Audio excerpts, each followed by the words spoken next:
Everyone is doing well this morning. The time for convening has arrived. The Senate will come to order. At this time, I'll ask all unauthorized personnel to exit the chamber. I recognize the senator from the 28th, reading of the journal. Good morning, Mr. President. Looking forward to another fine day in the Georgia State Senate. Today being Dr. Seuss Day, International Rescue a Cat Day, National Banana Cream Pie Day, National Old Stuff Day, that's for our senator from the 24th, and it's, of course, Read Across America Day. I want to thank all our pages that are here with us today. We're going to have a long day. Hope you can stay with us and serve the great people of the great state of Georgia. Great lineup of pages today. We've got Adam Rodriguez, Maya Edmondson, Maya Story, Joshua Erdy, Vihan Krishna, Quincy Brachi, Maya Efrat, Emily Porter, and Sophia Parker. So thank y'all pages for your great service today. Y'all give our pages a round of applause.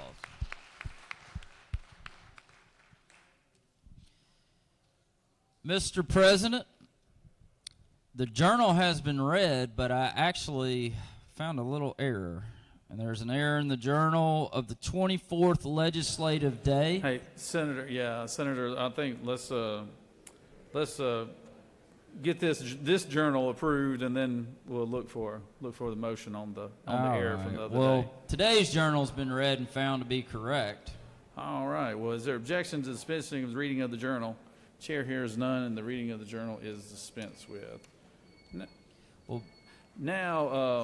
Is there objection to the confirmation of the journal?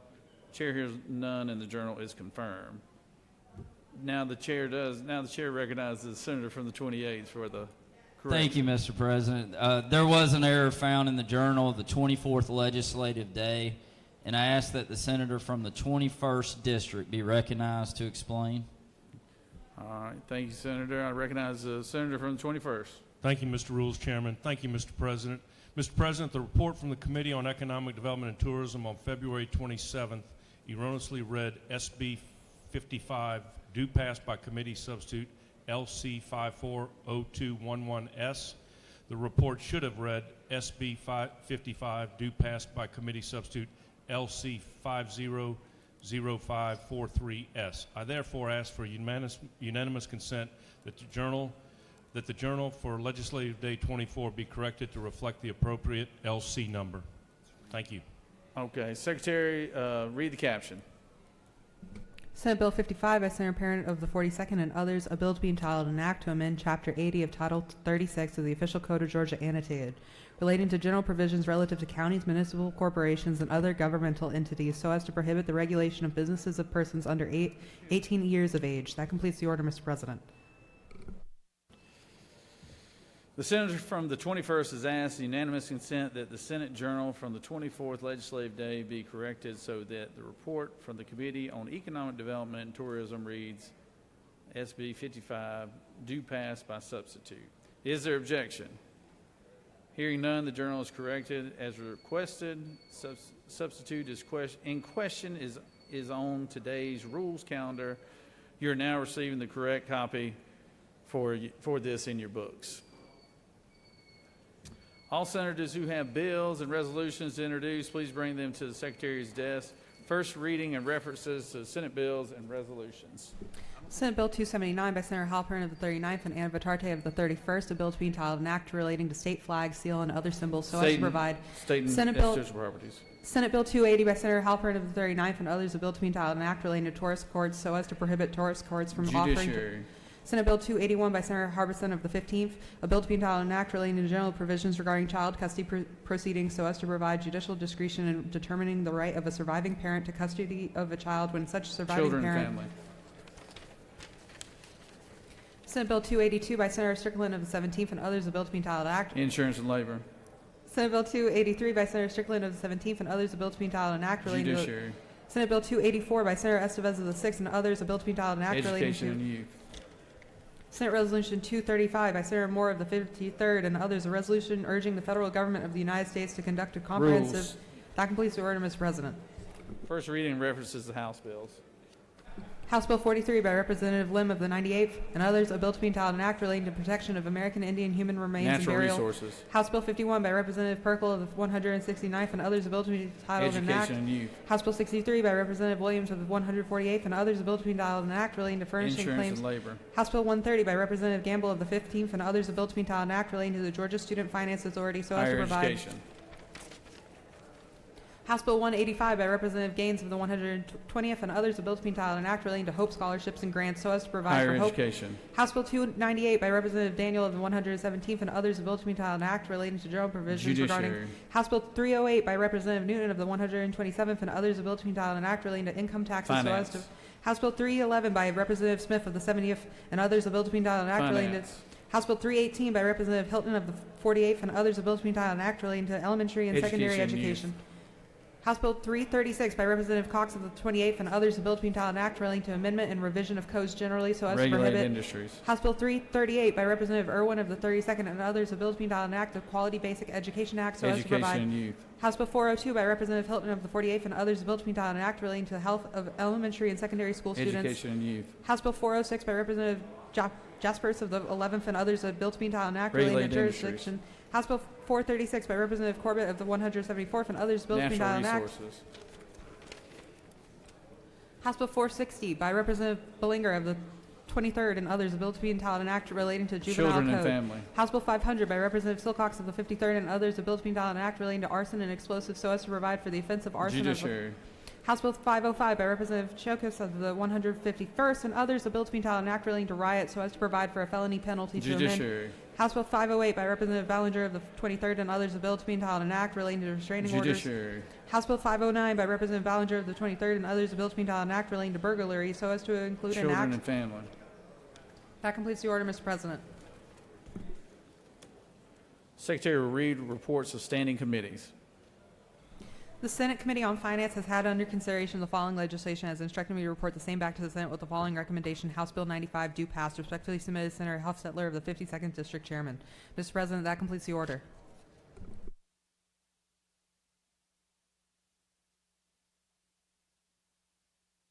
Second readings.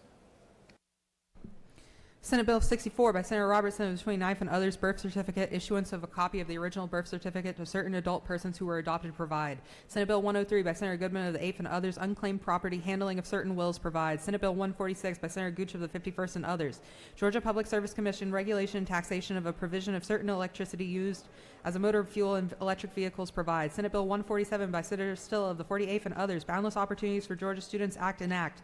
Senate Bill 171 by Senator Burns of the 23rd and others, developmental authorities, the length of a director's holdover period following expiration of term of office limit. Senate Bill 172 by Senator Cowser of the 46th and others, state government, regulation and taxation of sports betting in this state, authorize and provide. Senate Bill 193 by Senator Gooch of the 51st and others, broadband services, Department of Community Affairs to determine locations that are eligible for state or federal funding programs administered by the state provide. Senate Bill 195 by Senator Walker III of the 20th and others, Freedom to Work Act enact. Senate Bill 200 by Senator Cowser of the 46th and others, Civil Practice Act, high-ranking government or corporate officer of whom a disposition is sought to seek a protective order provide. Senate Bill 204 by Senator Dolezal of the 27th and others, education accountability, recognition of certain accrediting agencies as evaluators of the quality of education offered in public schools in this state provide. Senate Bill 208 by Senator Dolezal of the 27th and others, Georgia Development Impact Fee Enact Act provide for fees for education. Senate Bill 211 by Senator Hickman of the 4th and others, Georgia Council on Literacy established. Senate Bill 221 by Senator Burns of the 23rd and others, primaries and elections. The language that must be used on absentee ballot applications distributed by persons or entities revised. Senate Bill 230 by Senator Brass of the 28th and others, programs and protection for children, foster parents, Bill of Rights, revised provisions. Senate Bill 233 by Senator Dolezal of the 27th and others, the Georgia Promise Scholarship Act, establishment of Promise Scholarship accounts. Senate Bill 235 by Senator Halpern of the 39th and others, HBCU Innovation and Economic Prosperity Planning Districts Act and Act.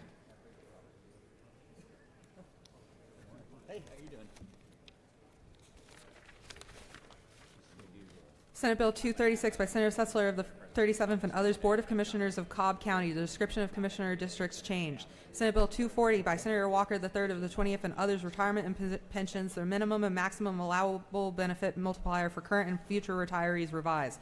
Senate Bill 246 by Senator Hodges III and others, Georgia Board of Healthcare Workforce student loan repayment for certain nursing facility faculty provide.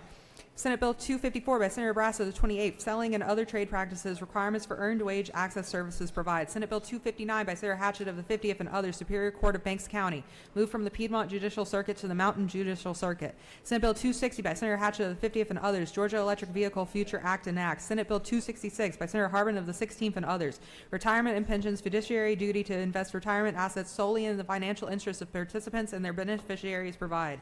Senate Bill 272 by Senator Kennedy of the 18th and others, courts supplement the duties of administrative judges, criminal case data exchange board reestablished. Senate Bill 274 by Senator Harbin of the 16th and others, Commission for the Blind and Visually Impaired create. Senate Resolution 46 by Senator Merritt of the 9th and others, Governor to study whether the state can either directly or indirectly produce low-cost insulin products in the state urge. Senate Resolution 189 by Senator Dolezal of the 27th, General Assembly, developmental impact fees for educational purposes provide. Senate Resolution 214 by Senator Gann of the 47th and others, Joint Study Committee on Local Options, Sales Tax, and Service Delivery Strategy create. Senate Resolution 221 by Senator Burns of the 23rd and others, Joint Study Committee on Runoff Elections create. House Bill 55 by Representative Williamson of the 112th and others, Banking and Finance provide for definitions provisions. House Bill 129 by Representative Hong of the 103rd and others, Public Assistance, expand temporary assistance for needy families, eligibility criteria to pregnant women. House Bill 165 by Representative New of the 64th and others, State Government, public disclosure not required relative to inspection of public records, includes certain documents from Department of Natural Resources. House Bill 207 by Representative Rhodes of the 124th and others, Water, Ports, and Watercraft, carrying of night visual distress signals upon coastal waters during certain hours provide. Mr. President, that completes the order.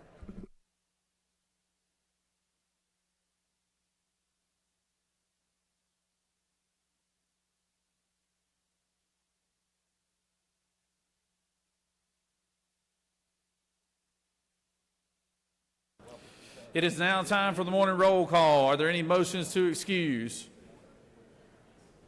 Senator from the 33rd. Thank you, Mr. President, and good morning, y'all. I ask for unanimous consent to excuse the senator from the 43rd and the 5th for business inside the Capitol. Without objection, the senators from the 43rd and the 5th are excused. Any other motions to excuse? Secretary will call the roll. Senator, signify your presence by voting the yea switch. Secretary will unlock the machine.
It is now time for the morning devotion. All senators, please take your seats and cease all conversation.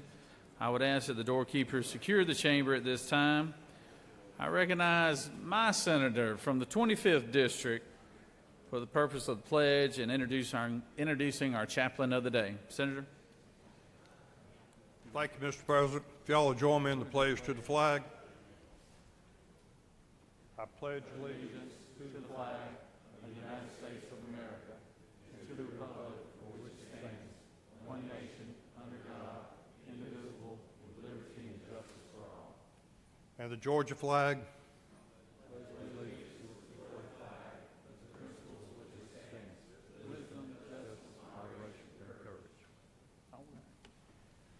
Thank you, Mr. President. Thank you all for being here today. It gives me great pleasure to introduce another undertaker, probably the funniest undertaker you'll ever hear from. He originally from Reynolds, Georgia, a little town. Some of you have heard about that, a little place close to Macon, Georgia.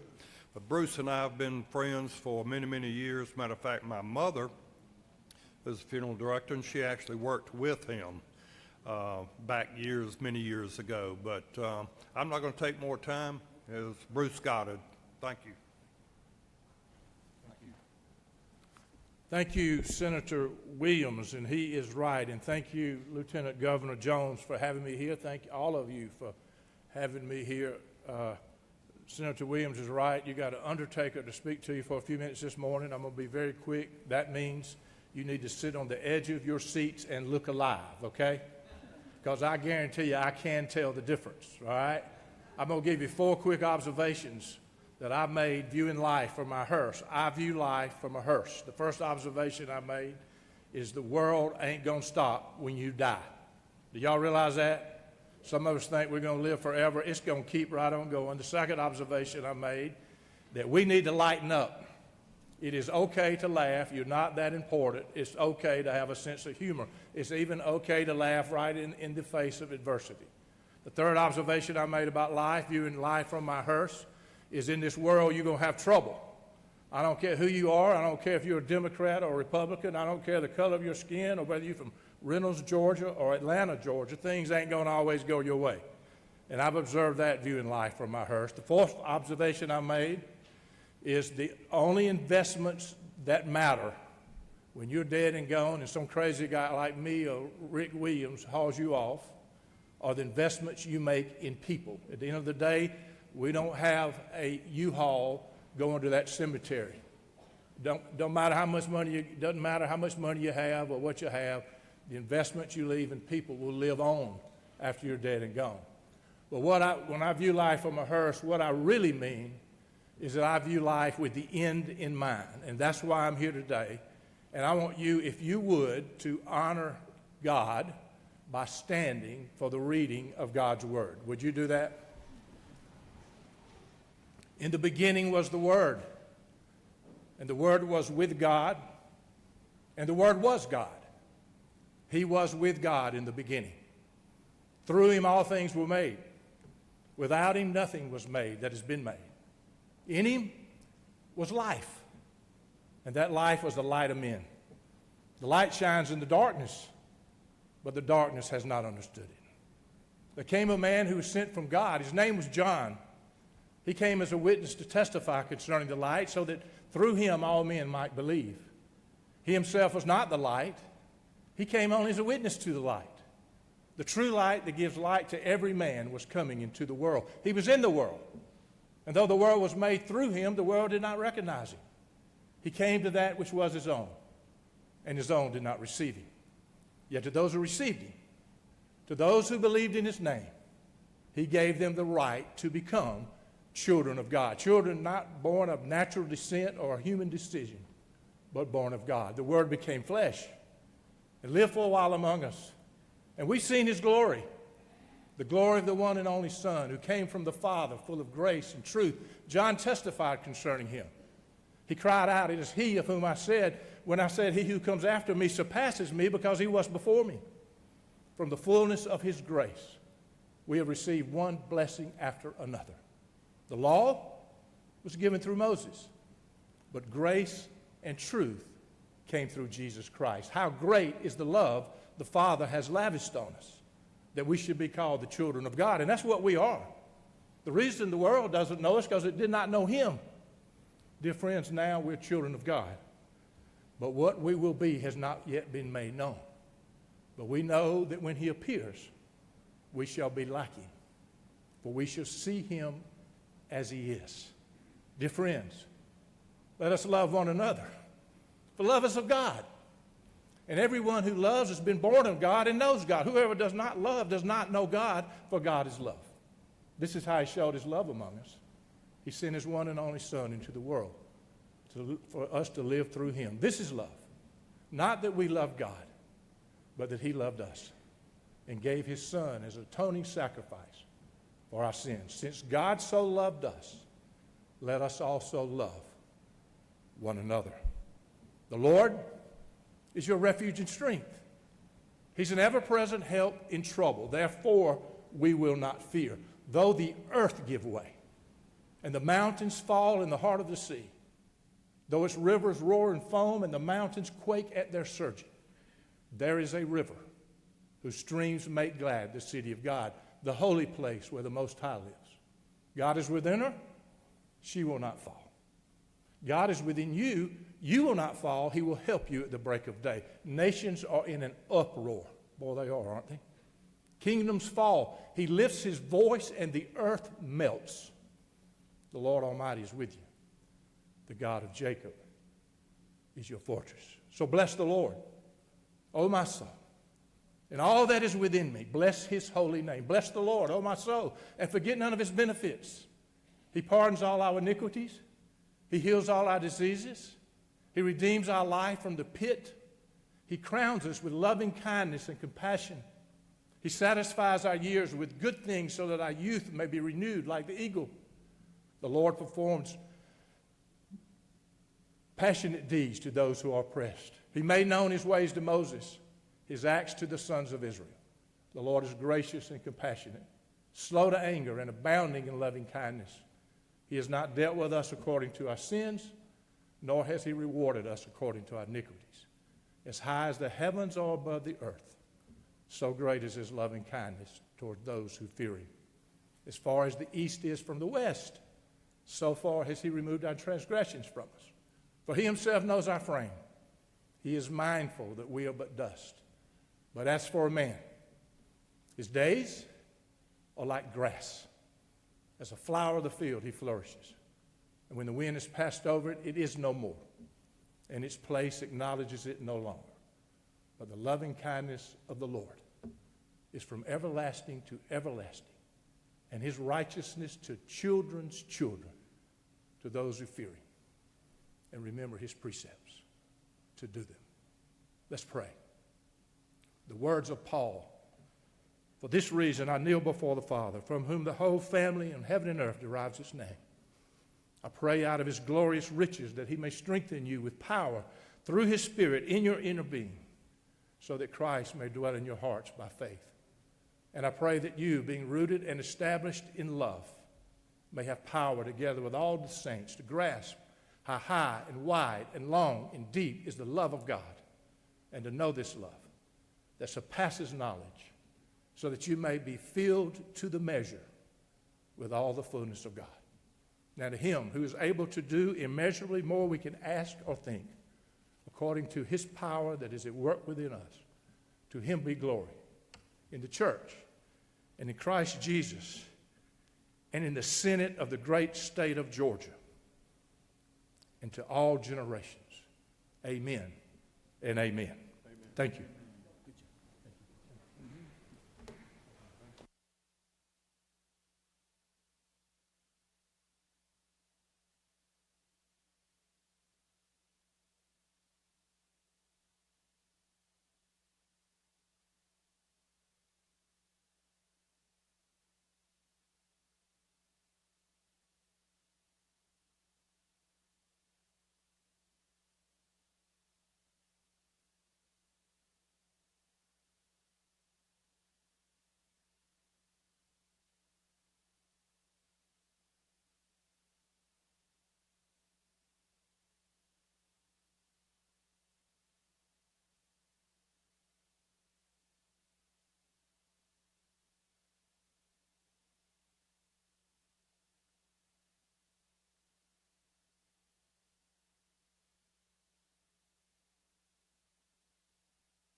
It's always a pleasure to have the doctor of the day.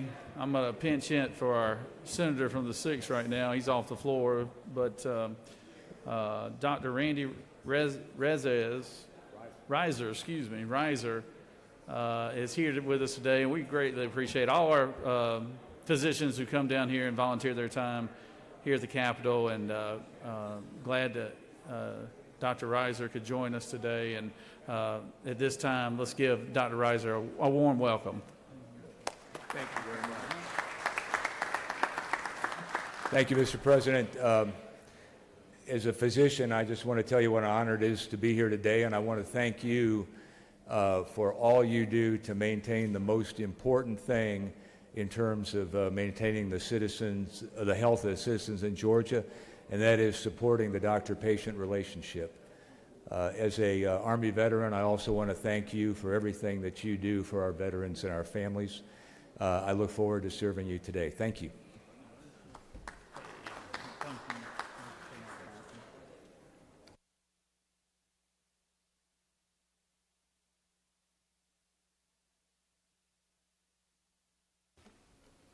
Are there any unanimous consents? Chair hears none. Does any senator wish to rise on a point of personal privilege? I recognize the senator from the 22nd.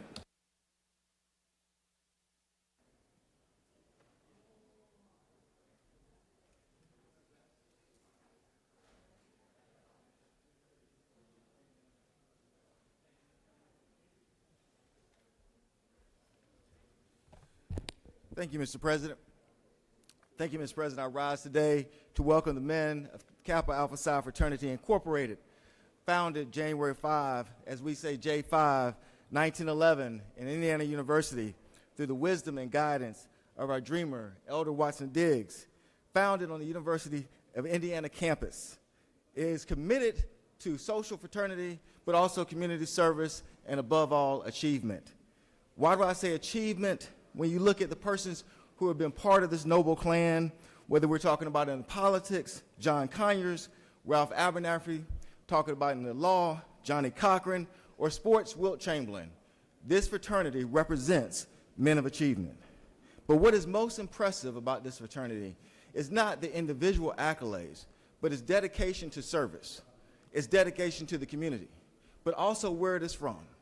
Because on January 5, 1911, in Indiana University, the state of Indiana was one of the strongholds of the Ku Klux Klan. The state of Indiana, outside of the South, had more lynchings to take place in the United States. The state of Indiana, during that time, had some of the strongest Jim Crow laws outside of the South. But through that cauldron of hate and fear rose the men of Kappa Alpha Psi Fraternity. And so therefore, when we talk about achievement, it's not about individuals. It's about the genesis, the birth of this fraternity. It comes from achievement. And with that, I would hope that everyone would please welcome the men of Kappa Alpha Psi Fraternity who are sitting up in the balcony and also to the side. And please welcome these men of achievement, Kappa Alpha Psi Fraternity.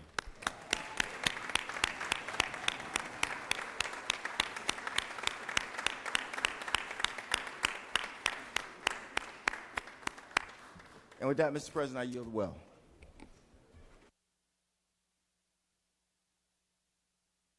Recognize the senator from the 19th.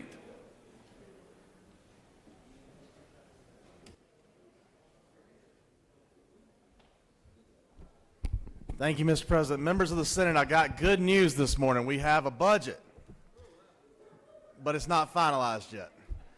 That being said, we're still working on the 24 as well. Subcommittee chairs, please listen to me for a second. Subcommittee chairs. Angela downstairs in my office is working now to help schedule your subcommittee meetings on the FY24 budget. She's working, and we're trying to get those scheduled Wednesday and Thursday of next week, looking at the fact that we've only got about 25 days left before we adjourn sine die. So if you are a subcommittee chair, please, please, please go down by my office when we have a break, call Angela when we have a break, and let's go ahead and get the 24 subcommittee appropriations meetings set so that we can be ahead for next week. Thank you, Mr. President. I yield the will. Recognize the senator from the 56th.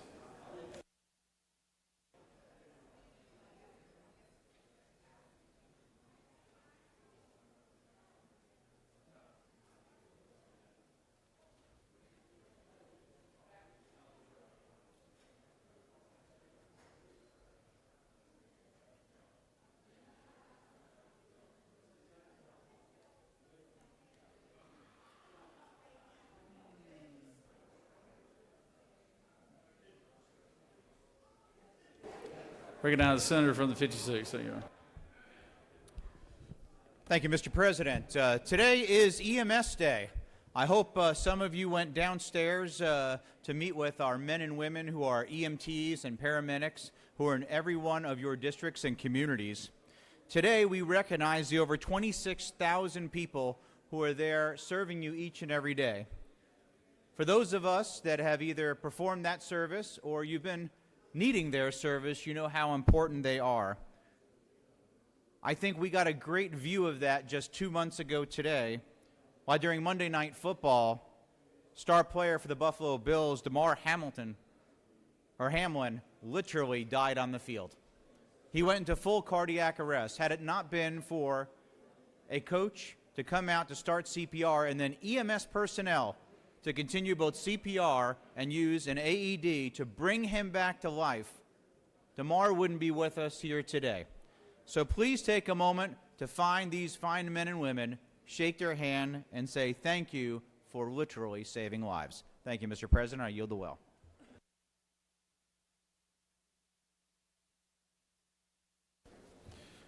Does any other senator wish to rise on a point of personal privilege?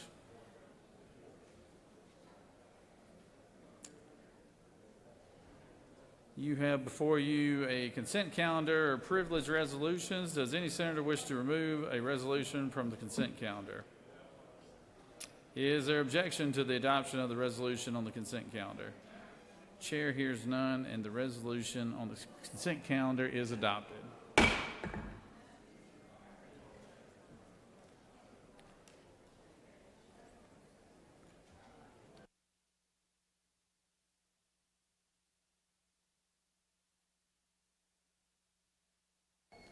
Are there any motions to withdraw and commit?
I recognize the senator from the 29th for a motion. Mr. President, I move that SB 222 be engrossed. The senator has requested for Senate Bill 222 to be engrossed. We do have objection from the minority leader. Secretary, read the caption. Senate Bill 222 by Senator Burns of the 23rd and others, a bill to be entitled an act to amend Chapter 2 of Title 21 of the Official Code of Georgia Annotated, relating to primaries and elections generally, so as to provide that all costs and expenses relating to election administration are paid for with lawfully appropriate public funds to provide for related matters. That completes the order, Mr. President. I recognize the senator from the 29th to speak to the motion. He waives. Recognize senator from the 55th to speak to her objection. You waive? All right. So we're at the posture now where we will take a vote on this. All those in favor of the motion signify by saying aye. All those in favor signify by saying voting the yay switch, and those against voting the nay switch. Secretary, unlock the machine.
On the motion, the yeas are 32 and the nays are 19. The motion has prevailed.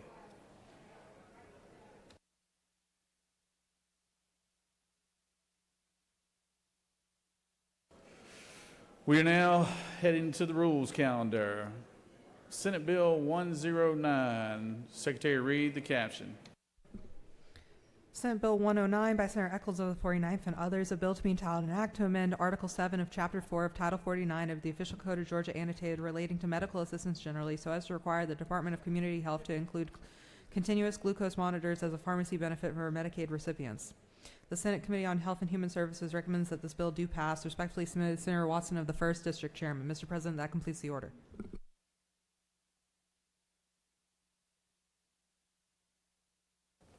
I recognize the senator from the 49th to speak to the bill.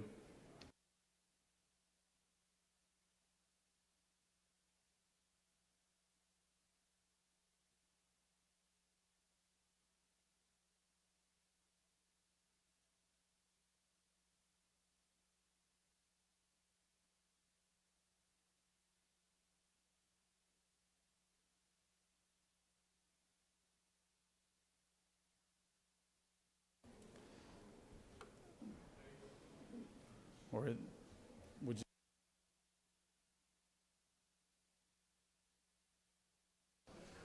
I know this is the senator's first bill, and we're kind of having a hard time finding her right now. So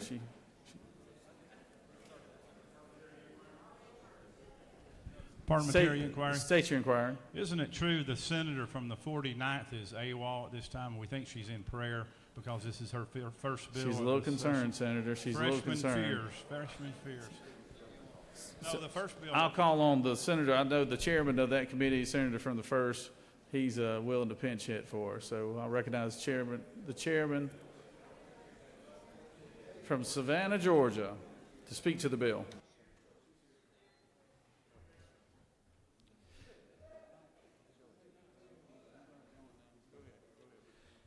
Thank you, Mr. President. It's a simple, straightforward bill. It has to do with Medicaid benefits relating to continuous glucose monitors. Of course, we would love for every diabetic patient to have a continuous glucose monitor, but this is narrowly defined relating to this bill, and that's basically what it does. I'll be happy to answer any questions, Mr. President. If not, I'll yield the well and ask for your favorable consideration. You have no questions, Senator. Does any senator wish to speak for or against the measure? Chair hears none. Is there objection to the previous question being ordered? Hey, there's a senator from the 49th. Let's give her a round of applause, everybody. Senator, you welcome to speak to your bill, but I think it's already got on a pretty good track right now. You'll waive? All right. We'll save it for another day, Senator. So, does any other senator wish to speak for or against the measure? Chair hears none. Is there objection to the previous question being ordered? Chair hears none. The previous question is ordered. Is there objection to agreeing to the report of the committee which is favorable to the passage of the bill? Chair hears none. The report of the committee is agreed to. Is there objection to the main question being ordered? Chair hears none. The main question is ordered. The question is on the passage of the bill. All those in favor of the bill will vote yea. Opposed, nay. The Secretary will unlock the machine.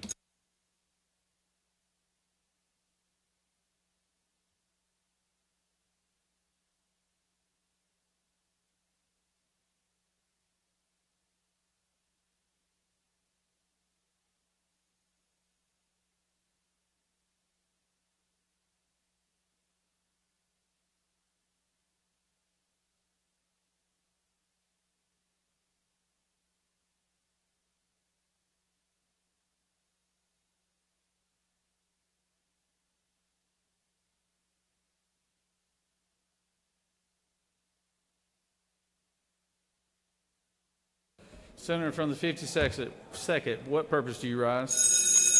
Mr. President, isn't it true that I'm doing a really poor job of shepherding the two freshmen on each side of me this session? The senator knows of what he speaks.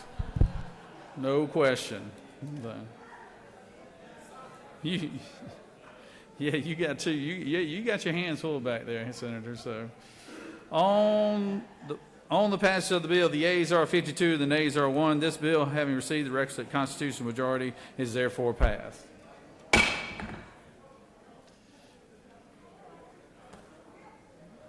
On to the next bill, Senate Bill 106. Oh yeah, congratulations, Senator. You passed your first bill. You passed your first bill without coming to the well or even speaking for it. Congratulations.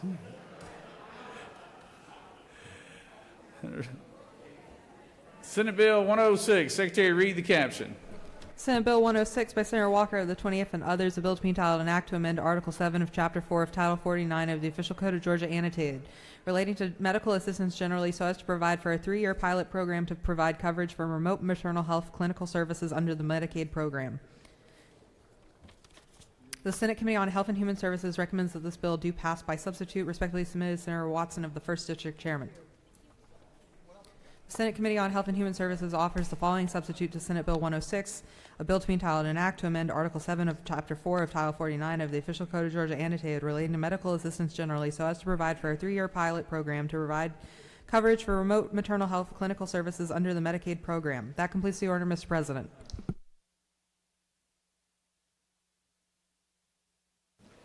Recognize the senator from the 20th. Speak to the bill.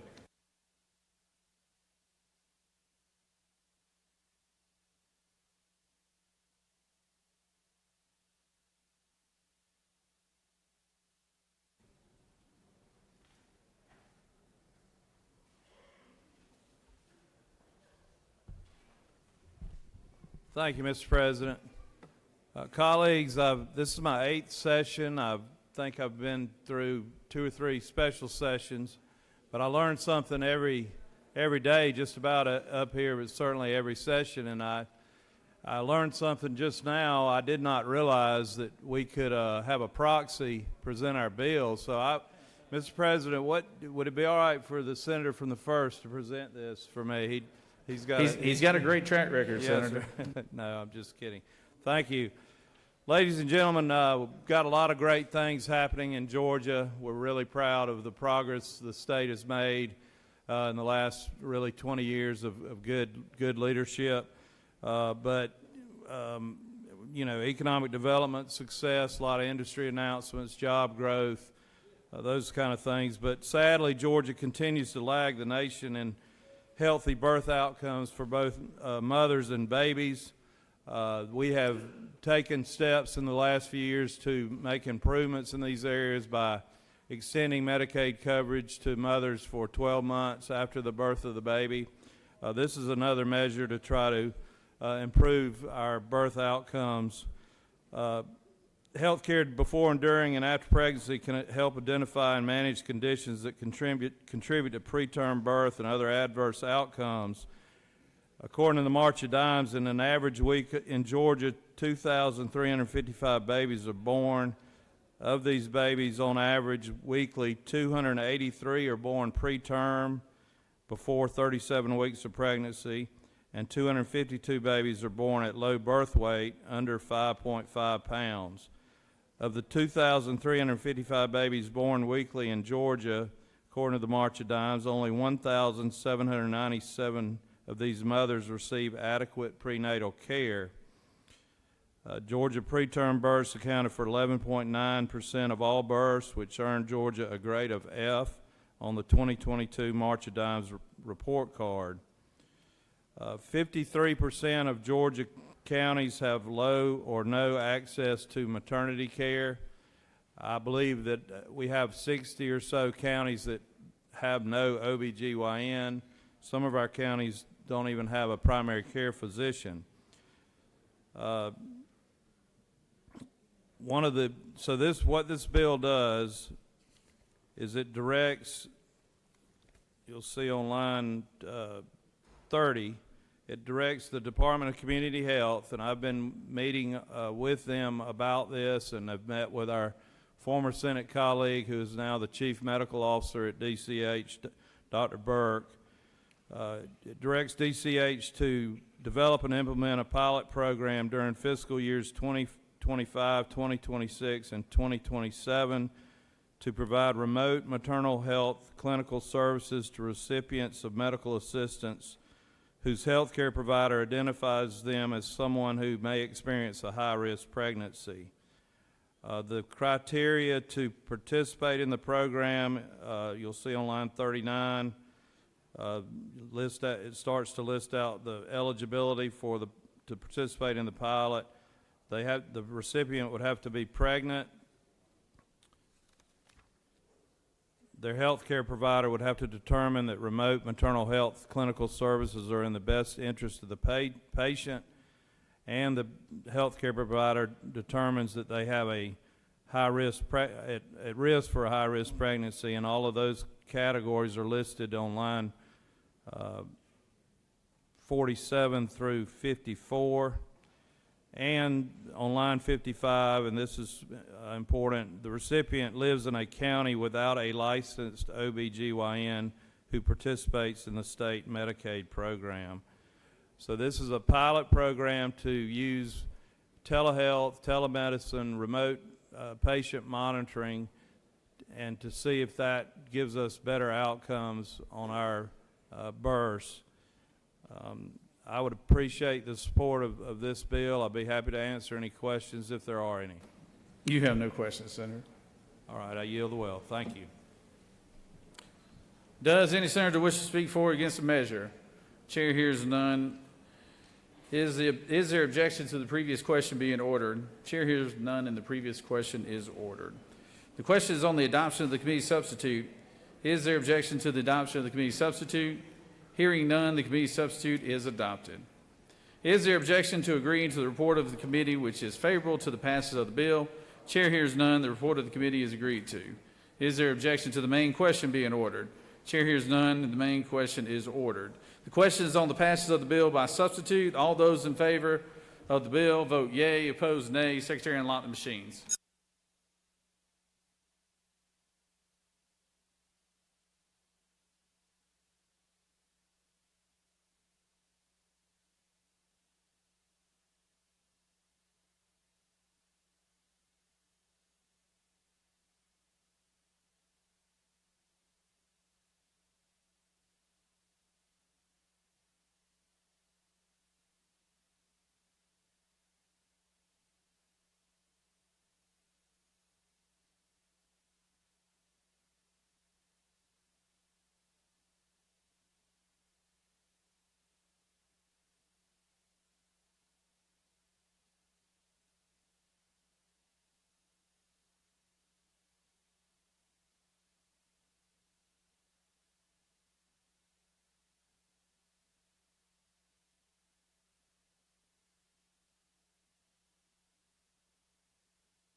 On the passage of the bill, the yeas are 54, the nays are 1. This bill, having received the requisite constitutional majority, is therefore passed by substitute. Moving on, Senate Bill 92. Secretary, read the caption. Senate Bill 92 by Senator Robertson of the 29th and others, a bill to be entitled an act to amend Article 1 of Chapter 18 of Title 15 of the Official Code of Georgia Annotated, relating to general provisions regarding prosecuting attorneys so as to create the Prosecuting Attorneys Oversight Commission, to provide for definitions, to provide for the powers, composition, appointment, and confirmation of such commission. The Senate Committee on Judiciary recommends that this bill do pass by substitute. Respectfully submitted, Senator Strickland as 17th District Chairman. Judiciary offers the following substitute to Senate Bill 92, a bill to be entitled an act to amend Article 1 of Chapter 18 of Title 15 of the Official Code of Georgia Annotated, relating to general provisions regarding prosecuting attorneys so as to create the Prosecuting Attorneys Qualification Commission, to provide for definitions, to provide for the powers, composition, appointment, and confirmation of such commission.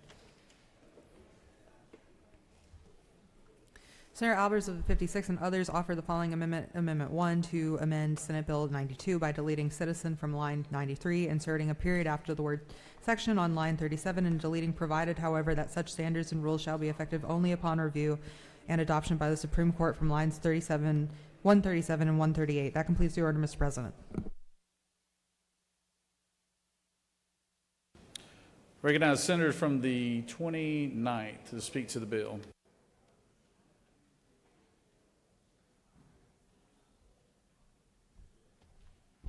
Thank you, Mr. President. Thank you, colleagues. everybody should be familiar with this bill. We passed it out of here last session, went over to the House.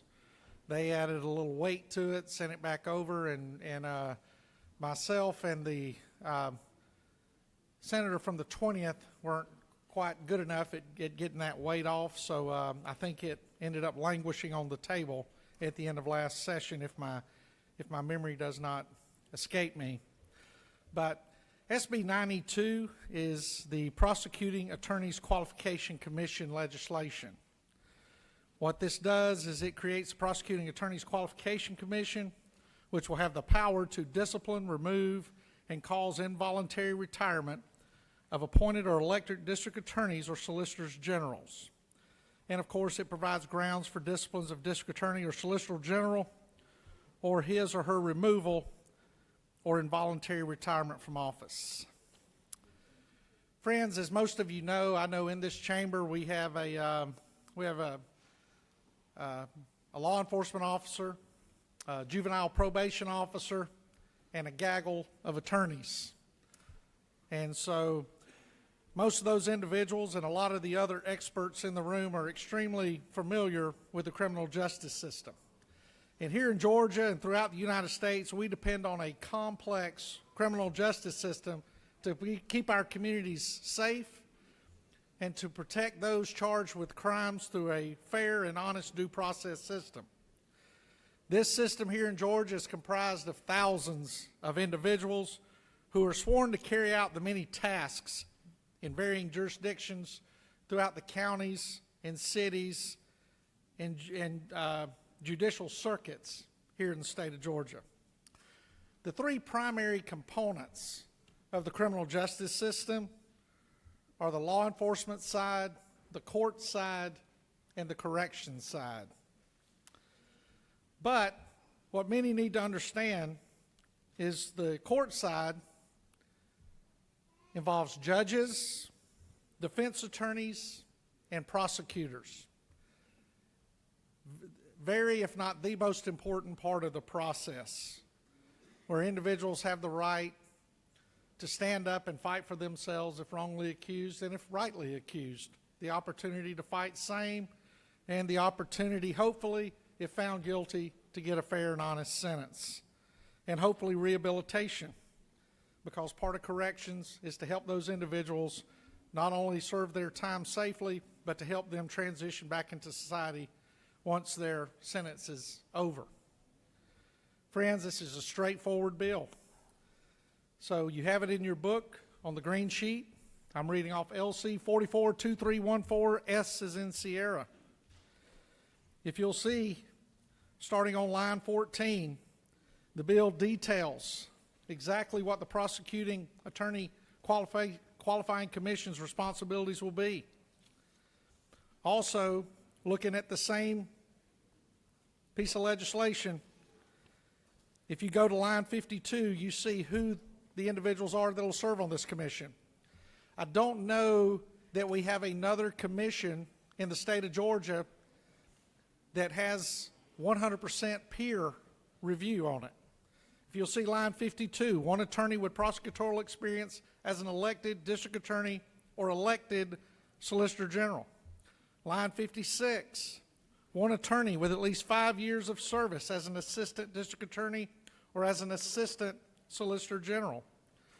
Line 60, two practicing attorneys. Line 67, one attorney with at least 5 years of service as an assistant district attorney or assistant solicitor general. And then if you go to line 74, we talk about the commission's hearing panel, which sits underneath the commission.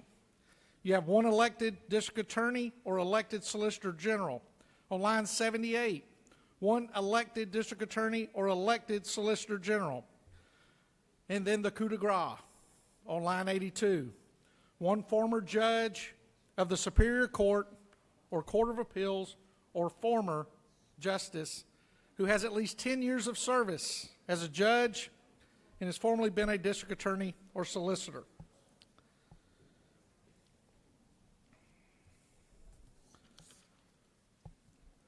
What this bill does is it provides not only the citizens that become involved voluntarily or involuntarily in the criminal justice system, and we all understand that many times the vast majority of that involvement is not voluntary, whether you are, or sometimes it's voluntary, sometimes it's not.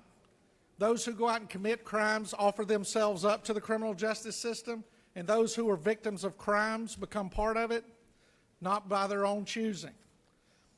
And so with having a commission in place to make sure the district attorney's office is doing its job, I think it's important. If we look at the other parts of the criminal justice system, as I said, there are layers upon layers upon layers of peer review, of professional services review, and other types of review of law enforcement in Georgia, which is one of the reasons why our Peace Officers Standards and Training Council here in the state of Georgia decertifies more law enforcement officers than any other state in the United States. Because thankfully our post council has a low tolerance for misbehavior by officers. Absolutely for intentional misbehavior, but also for those officers who fail to learn the policies and procedures of those agencies and operate outside of those policies and procedures. The Department of Corrections, with their post standards, are held to the same standards as law enforcement officers.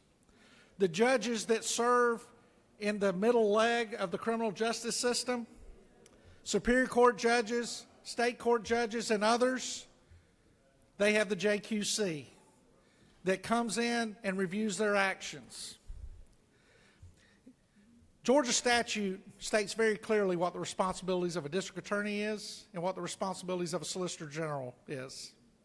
There are no hidden rules anywhere. There are no got yous anywhere in Georgia code. But we've had examples around the state, whether it was in Brunswick, when a district attorney who failed to do their job led to what I believe, to the death of 2 individuals on one occasion and the death of another individual on another occasion.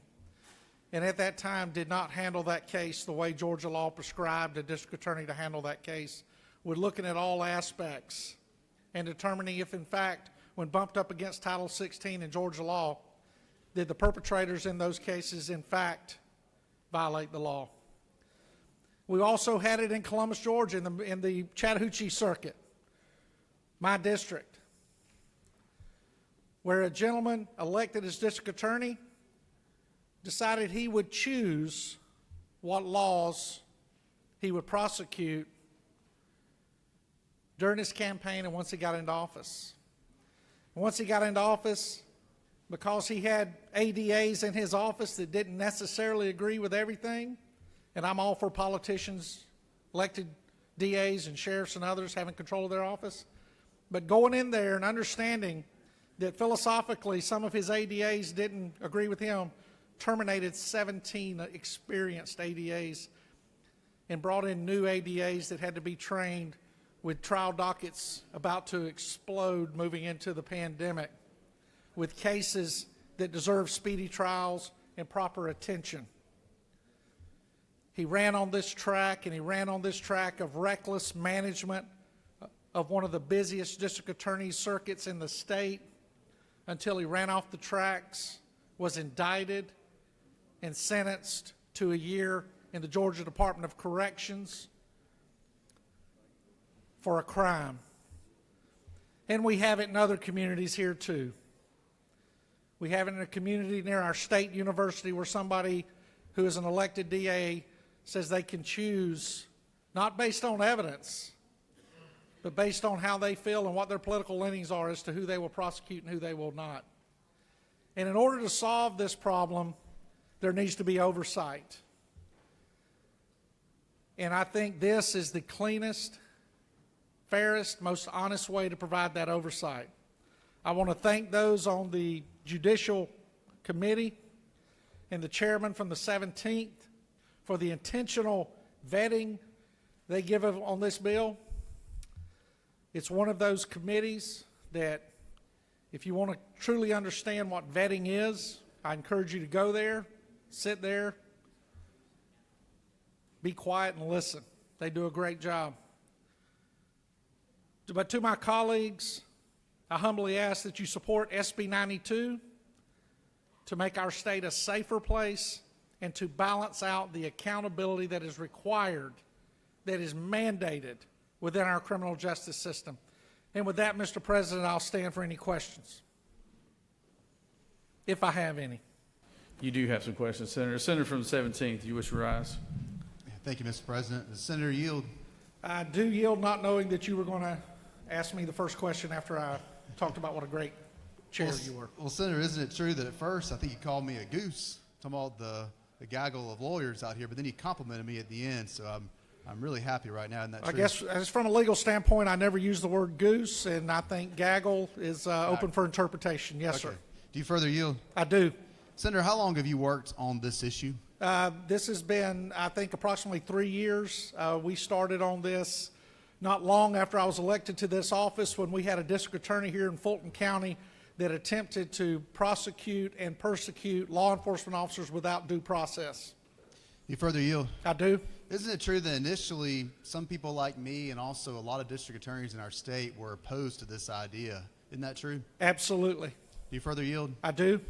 Isn't it true that since that time you worked with all of us and made changes to this bill, in particular, as you mentioned, made certain that this oversight commission, or whatever we're going to call it now, is actually made up of the people that prosecute cases in our state? Isn't that true? Absolutely, Mr. Chairman, to the point that if those will read the amendment, they'll see where I inadvertently left the word citizen in here as when we were discussing having a citizen on the committee, and inadvertently left reference to that in another part of the bill, and we're asking on the amendment to have that removed, because we do not feel there is anyone more qualified to address complaints against the individuals that sit in these positions than other individuals that carry law degrees and understand the responsibilities of those positions. And do you further yield for 2 more questions? I do, Mr. First Chairman. question is, 3 years ago when you first brought this issue up, how many elected district attorneys supported this bill? 2. And last question is, today, after the work you've done these last 3 years, how many elected district attorneys now support this bill? After a phone call I had this morning, I believe the number is 24. Thank you. Yes, sir. Recognize the Senator from the 42nd for a question. Thank you, Mr. President. Will the senator yield? I do. Thank you. First of all, this is kind of a parliamentary question. Did you mention that we need an amendment today, or are you referring to on the citizen piece, or are you referring to the amendment that we made in committee? There should be an amendment on your desk, Madam Chair, that discusses the amendment. They were passed out. If you don't have a copy, I don't understand why you wouldn't. They were brought about and placed on the desks. I found it. Thank Yes, you very ma'am. much. Thank All right. you. So another question, if you'll yield. Yes, ma'am. Why does this new oversight commission not include all prosecuting officials in our state, including, which would also include the Attorney General and the prosecutors at the Prosecuting Attorneys Council of Georgia? My focus on this piece of legislation were on the district attorneys and solicitor general's offices. Did you not think it was appropriate to include all prosecuting officials? I mean, I'm sure you're aware the JQC oversees all judges, not all of whom are attorneys, but this new commission leaves out prosecutors. And Senator, I'd be more than happy to sit down with you before the next session and craft that language and make it a part of this new law. All right, thank you. Thank you, ma'am. And by the way, the amendment is on the lemonade colored sheet. Thank you.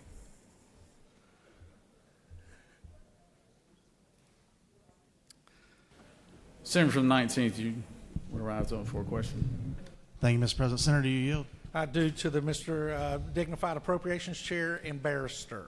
Thank you so much. I'm part of that gaggle. The question I have, Senator, is as it relates from this bill to the Attorney General's office, does anything in this bill prevent the Attorney General's office from using all the resources available to it to force DAs to do their job? Oh, no, absolutely not. No, sir, it does not. And to that question, the incredible job done by the Attorney General is what led to the incredible turnaround that we had in the Chattahoochee Circuit District Attorney's Office. And if, Recognize the senator from the 9th for a question. Senator, you yield? yes, ma'am, I do. Question: the appointment of commission members, they're going to be handpicked by the governor and by the majority party. My question is, that appears to be very partisan. Was there any consideration given to maybe offering or putting on the commission representation by the minority party? No, ma'am. Okay, is there, the senator yield? I do. Is there a reason for that? Yes, ma'am, because what I did is I followed the guidelines that we've used on other appointments, on other legislation that's came to, on different commissions that allowed appointments. As a matter of fact, there were a couple of things that some other individuals encouraged me to change, not partisan political things, but I tried to stay consistent in how the appointments were made. Is the senator yield? Yes, ma'am. But we are talking about fairness and balance, and we want to balance. Commission. Absolutely, absolutely. Okay. And that's just my question. This seems very one-sided, and I'm concerned that we won't get balance. Yes, ma'am. If it is one-sided. Yes, ma'am. Well, I didn't catch the question. My question is, would you be willing to make an amendment to maybe have majority representation on that commission? No, ma'am, I would not accept that as a friendly amendment. Okay. And to help you maybe understand a little more, is a few years ago when House Bill 143 was dropped across the way by the Democrats, it had the same appointment type language in it. So we just tried to stay consistent, ma'am. Do you yield? Yes, ma'am. I'll yield to one more question so that you and I don't... So you do realize at some point the balance of power could shift. So I'm just trying to say, like, it looks good now, but it might not look good later. Senator, just a point to consider. Senator, I absolutely appreciate that. Here's where politics does not belong. Politics does not belong in the criminal justice system. And when individuals bring politics into the criminal justice system with partisan district attorneys, partisan sheriffs, and all these other things, I'd be more than happy to sit with you or anyone else and write legislation that removes partisan politics from our criminal justice system entirely. But this is a partisan bill, but thank you. Thank you. Senator, you have no further questions. Thank you, Mr. President. I yield the well. And do I need to speak to the amendment? You go ahead and speak to the amendment now if you like, Senator. I'll briefly speak to the amendment. You should have it on your table. There's a correction on line 93 where we're extracting the word citizen from the document.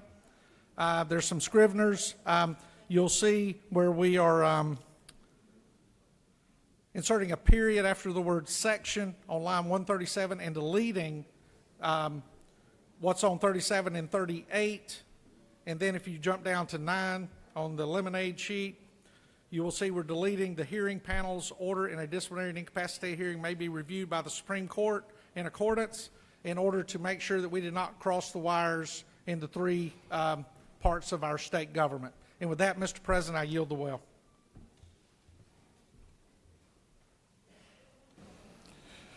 Senator has yielded the well. Senator from the 14th, like to rise.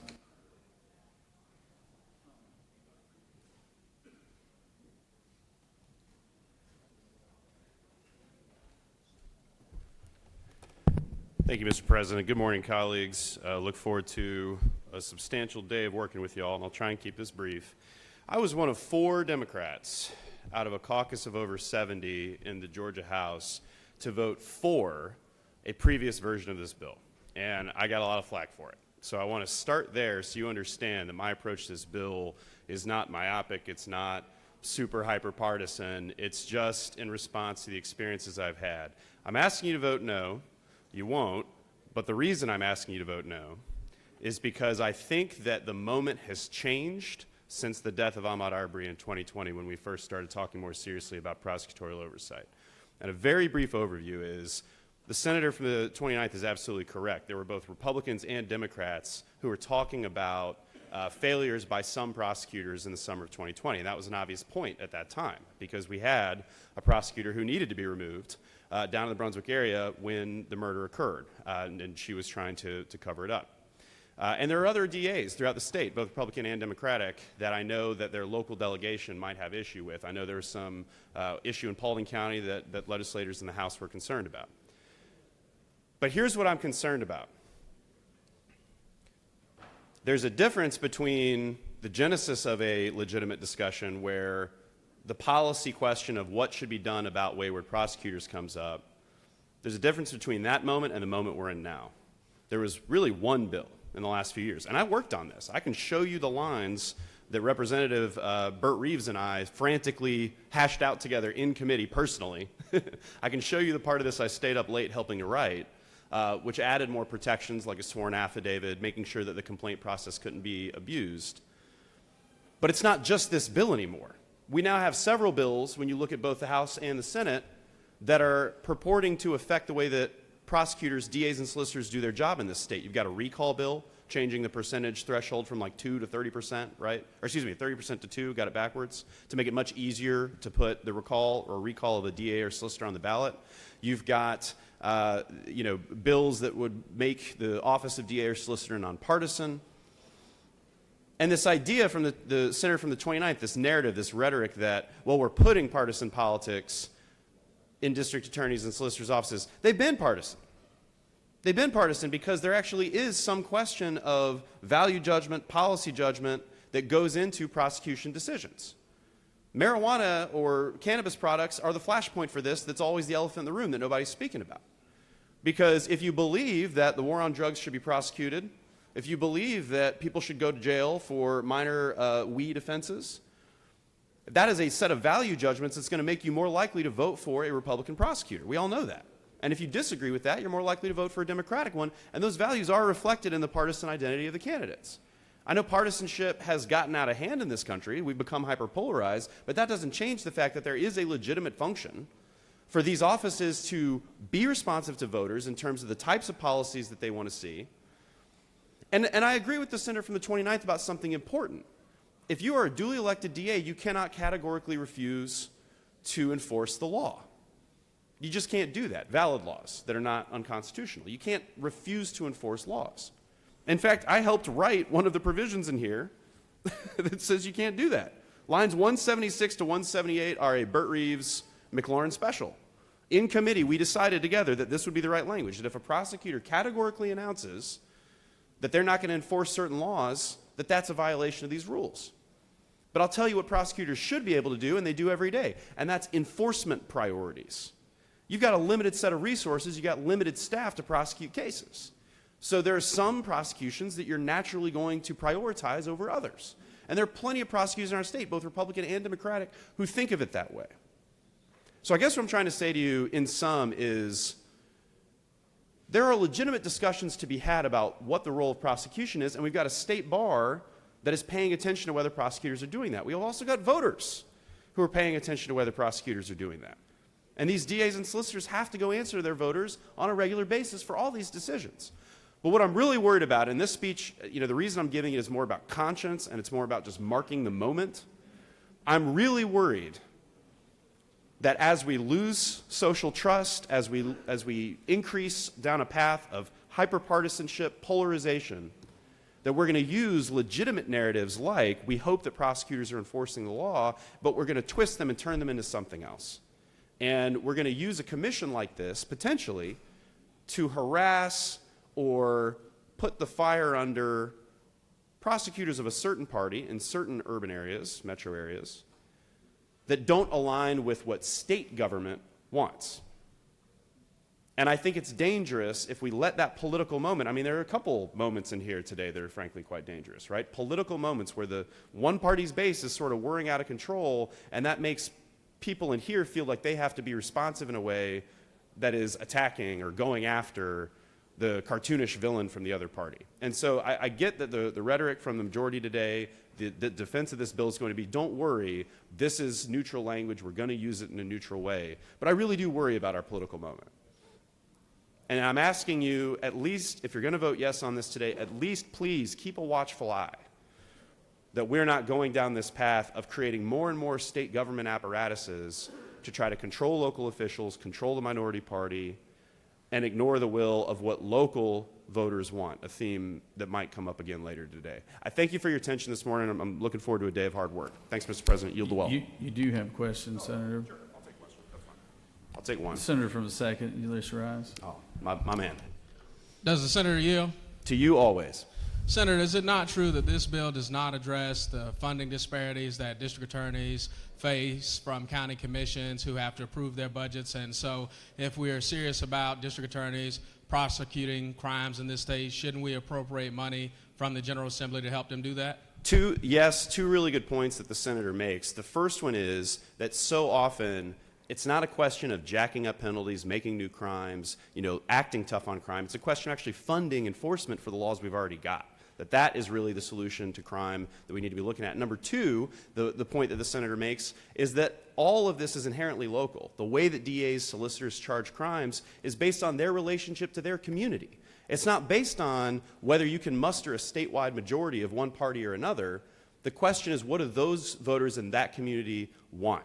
And I think that with a couple exceptions, we've had some prosecutors go really off the rails, but that doesn't mean that we need this whole new statewide apparatus to police every prosecutor more closely. So I think the senator's points are well taken.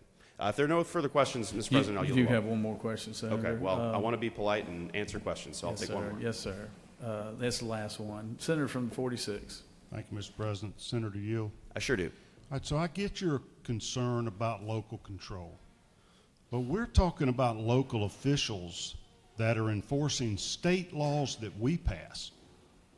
What else can we do if we have locally elected officials that deem their locality is immune from our state law, and they want it to be different and just not prosecute entire categories of laws, which is much different than individual prosecutorial discretion, deciding which individual to prosecute under the same laws. But when they have a blanket refusal to enforce state law in accordance with their oath of office, what else can we do if we don't have some type of oversight to compel them to follow the law? And I think, to your point, Senator, a slightly different variation of this happened in the summer of 2020 when it wasn't a categorical refusal to prosecute, but it was an obviously morally deficient choice not to prosecute a case. And then the same question arose. What do we do in a circumstance like that? Now, the State Bar's answer was, we have oversight over their law licenses. We can enact our own sanctions based on that. And of course, the response to that was, well, it's too slow, right? We haven't seen the action quickly enough that we need to develop the rules, whatever, and the State Bar is still crunching away at that. But I think the real answer is, we have enshrined in our Constitution, the Georgia Constitution, that DAs are constitutional officers. They're accountable to their voters. And I understand the frustration of state lawmakers, because I am one, when you feel like something's happening at the local level that you don't agree with. That being said, that's why I'm not saying vote no or, the entire world will crumble. I mean, I worked on this bill, the House version of it. All I'm trying to do today is mark for everybody the danger, the potential precariousness of using a narrative like that to start doing a wholesale shift away from the way we've been doing prosecution. And that's why I mentioned the other bills, because I think partisanship, taking away partisanship from these positions, decreasing recall thresholds, it's all really part of the same moment, the same story. And I think it's just a testament to how even neutral laws that might have a legitimate purpose, like the one you described, can be abused if we let our hyper-partisanship sort of motivate too much of our actions. Thank you, Senator. Thank you, Senator. Senator from 36. Thank you. To the senator, do you yield? I do. Just a short question. Are you aware of any other commission established under state law that has 12-year terms? I'm not, and I think those folks who run for the PSC, because it's such a sweet gig, might have to reconsider after they see this bill pass. Thank you very much. Thank you, Senator. Whether there are questions or not, I am going to yield the well. Thanks, Mr. President. I think you got one more question, Senator. I think it'd be a friendly question, too. Mr. President, I am new here, and I yield to the more mature and wise members who want to do this dialogue. Sure. Senator from 42nd, you have a question? Thank you, Mr. President. Will the senator yield? Absolutely, Madam Chair. Senator, isn't it true that the General Assembly actually has impeachment power over prosecutors? That is also true, and I think that's another great point about when these egregious and rare circumstances come up, there are remedies that are available already. So isn't it true that elected prosecutors are already accountable to, in addition to the voters, the State Bar, the Attorney General, in terms of criminal prosecution if they do violate any laws, and the legislature in terms of impeachment? That's exactly right, Madam Chair, and as we saw specifically with the Ahmaud Arbery case, once there's some transparency and the information comes to light necessary to make the case, public opinion is often overwhelming, and there's often a political process that can be managed with political will to get the job done, to get that person removed. It's a great point, the last point you made, but imagine an instance where that had not happened, and there's frustration out of state lawmakers that state laws are being not followed appropriately. Sounds like there has been some frustration. Have you seen any district attorney be called up, any impeachment charges be filed by any member of the General Assembly during the discussion on this issue over the last 3-4 years? Actually, it's been longer, 8 years. No, Madam Chair, and I think to your point, sometimes we create duplicative processes for the purposes of our politics when we already have processes at our disposal that could be used to achieve the same outcome. I think that's a great point. Another question, if you'll yield. Isn't it true that this particular new oversight commission will cost $1.5 million? I think the chairwoman knows of what she speaks. I have not. I stopped taking math classes in high school, Madam Chair, and I went straight to the North Campus UGA. So. Is it not true that most district attorney offices are already strapped for resources and funding, many in near crisis mode with understaffing and a lack of ability to retain talent because of lower wages than other governmental and private counterparts? That I've definitely heard, Madam Chair. Yes. Why do you think this bill leaves out certain classes of prosecutors from the Oversight Commission, such as the Attorney General prosecutors and the prosecutors at the Prosecuting Attorneys Council of Georgia? Madam Chair, I think one possible explanation for that, and of course I can't know for sure, is that this type of a bill is about targeting oversight more at political enemies, or it could be used that way, than an actual attempt to capture every prosecutorial agency or body in the state of Georgia. Thank you. Thanks, Madam Chair. Mr. President, I'm at your disposal. Senator from the 6th, I'd like to ask you a couple questions. Does the gentleman yield? Still yielding. Thank you. Isn't it true that in addition to the tools highlighted by the senator from the 42nd, that there are also mandamus actions that can be brought against prosecutors? So if a prosecutor is violating a duty in a clear way, which I think is the type of case we're talking about, the more egregious circumstances, any citizen has standing to bring what's called a mandamus action to compel that prosecutor to comply with the law. Thank you. And does the gentleman further yield? I do, yes.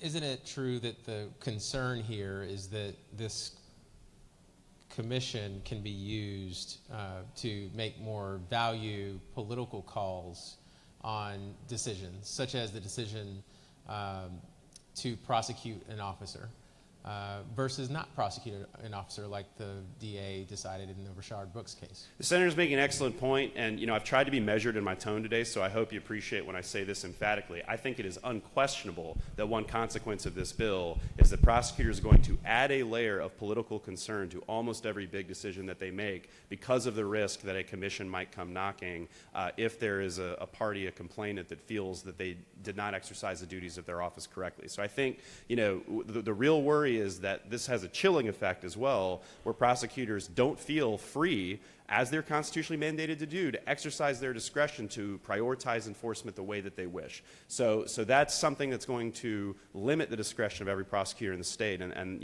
that's the type of preemption that I'm trying to warn against. So thanks, Senator. I've been trying to leave the well so earnestly, Mr. President. I would ask your permission to leave the well at this point, unless you think there are other questions worth taking, Mr. President. Okay, I just yield. Thanks so much. Senator, you finally have no more questions. So, Senator has yielded.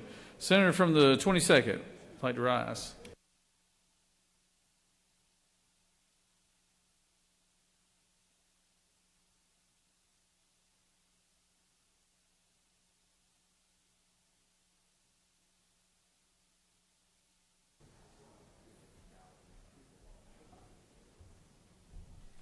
Thank you, Mr. President. And I rise in opposition to this bill, but I do hope that persons actually give attention to this, because it's not quite from the angle that you may be looking at. It's a little bit. This bill, without a doubt, is unnecessary government overreach. It's not because of political parties or prosecutors' discretion. It's just because the bill itself has significant flaws that shows why it's significant overreach and unnecessary. Quite frankly, we go 6.5 pages before we even get to why we're here. 6.5 pages before we even find out why we're actually creating this commission. We detail the different oversight hearing committees. We talk about who's going to be on it, what happens if a vacancy happens, what happens if a vacancy doesn't happen. But we never find out until 6.5 pages in, why are we even doing this? And when we find out why we're actually doing it, we start seeing significant problems and issues beyond, it doesn't matter whether it's Republican or Democrat or anything of that nature, it's just very significant issues. So let's kind of go through it. On page 6, when we look at line 145, when we start talking about grounds for discipline of the solicitor and the district attorney, now we understand that, and this is going to be important, because what I think is going to end up happening is we're really not going to have a bill if this goes through. And all the things that you want to have happen aren't going to happen. Because remember, this commission is going to actually draft basically the rules, and then from there, the Supreme Court, I think based on the new amendment, which is just another layer of government, basically have to approve it. And I think what you're going to find is when they start creating these rules, they're going to narrow this stuff so far down that you're really not going to have a bill. And it'll be our choice what to do from there. So first, when we start looking at page 145, it says the DA or solicitor can be removed from mental or physical incapacity interfering with the performance of his or her duties, which is likely to become permanent. Do you mean disability? We're talking about disability, which is protected under the federal law and Georgia state law? Is that what we're talking about? Now you're going to say, no, I don't mean that. Well, what's going to have to happen is once this commission grabs this and starts looking at it, none of that's going to, you cannot suspend someone for a disability. As you realize now, even drug use is now actually becoming part of disability. You cannot do that. And when you say it interferes, of course it interferes if you do not give them reasonable accommodation. Of course their disability, that's what you're talking about, will interfere with their job if you don't give them reasonable accommodation. So what's going to happen is the commission is going to have to fix this. Because right now it's not legal. And when they do that, everything that you thought you created is going to be narrowed down to nothingness. They're going to have to do that. Otherwise, they're going to get sued. I know what you think you're doing by this, but as I just said, disability now is even including alcohol use and drug use. You're creating something that's going to be actionable. Well, the commission's going to know that, the Supreme Court's going to know that, and they're going to make an exception and say, if you have a disability, you have to have an ADA compliance. You cannot basically make somebody leave. And what happens to your number one then? It's going to be completely gutted. It's not going to exist.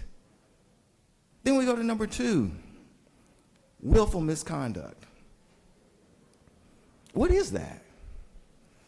So let's assume willful misconduct is a crime. We won't talk about conviction of a crime because that's covered, which we'll talk about. Well, let's say it's being indicted of a crime. We have a statute that covers that. There's a statute already that covers being indicted of a crime. That exists today. So if we're talking about willful misconduct and we're talking about an indictment, this already exists. And you know what? We already acknowledge that it exists because in here we say subject to OCGA 45-5-6. It takes precedence. So if a person is indicted, when you start talking about willful misconduct in office, it means nothing. Those procedures already exist. They're there. So the only other thing you could possibly start talking about is what, personal conduct? Because if you're talking about being indicted for something, that's covered. So now what are you talking about, personal conduct? Is that where we're heading to now? And then once again, because of all sorts of privacy issues and all sorts of things, the commission is going to say, we really don't know what they mean by willful conduct, because if it's an indictment, that's already covered. Do they mean personal conduct? And they start listing out personal conduct that we don't have any control over. We're just handing this bill over to a commission. They're basically going to write this bill, which probably isn't even constitutional, because there's so many holes in it. They're going to have to fill this in. What is willful misconduct? And you say, well, it's an indictment. No, it's not, because if it's an indictment, that's already covered. Well, it's a conviction. No, it's not, because it's a conviction, that's already covered. It's something else, and nobody has the slightest clue what it is. And you can jump up here and make all kind of stuff up. It's not in this bill.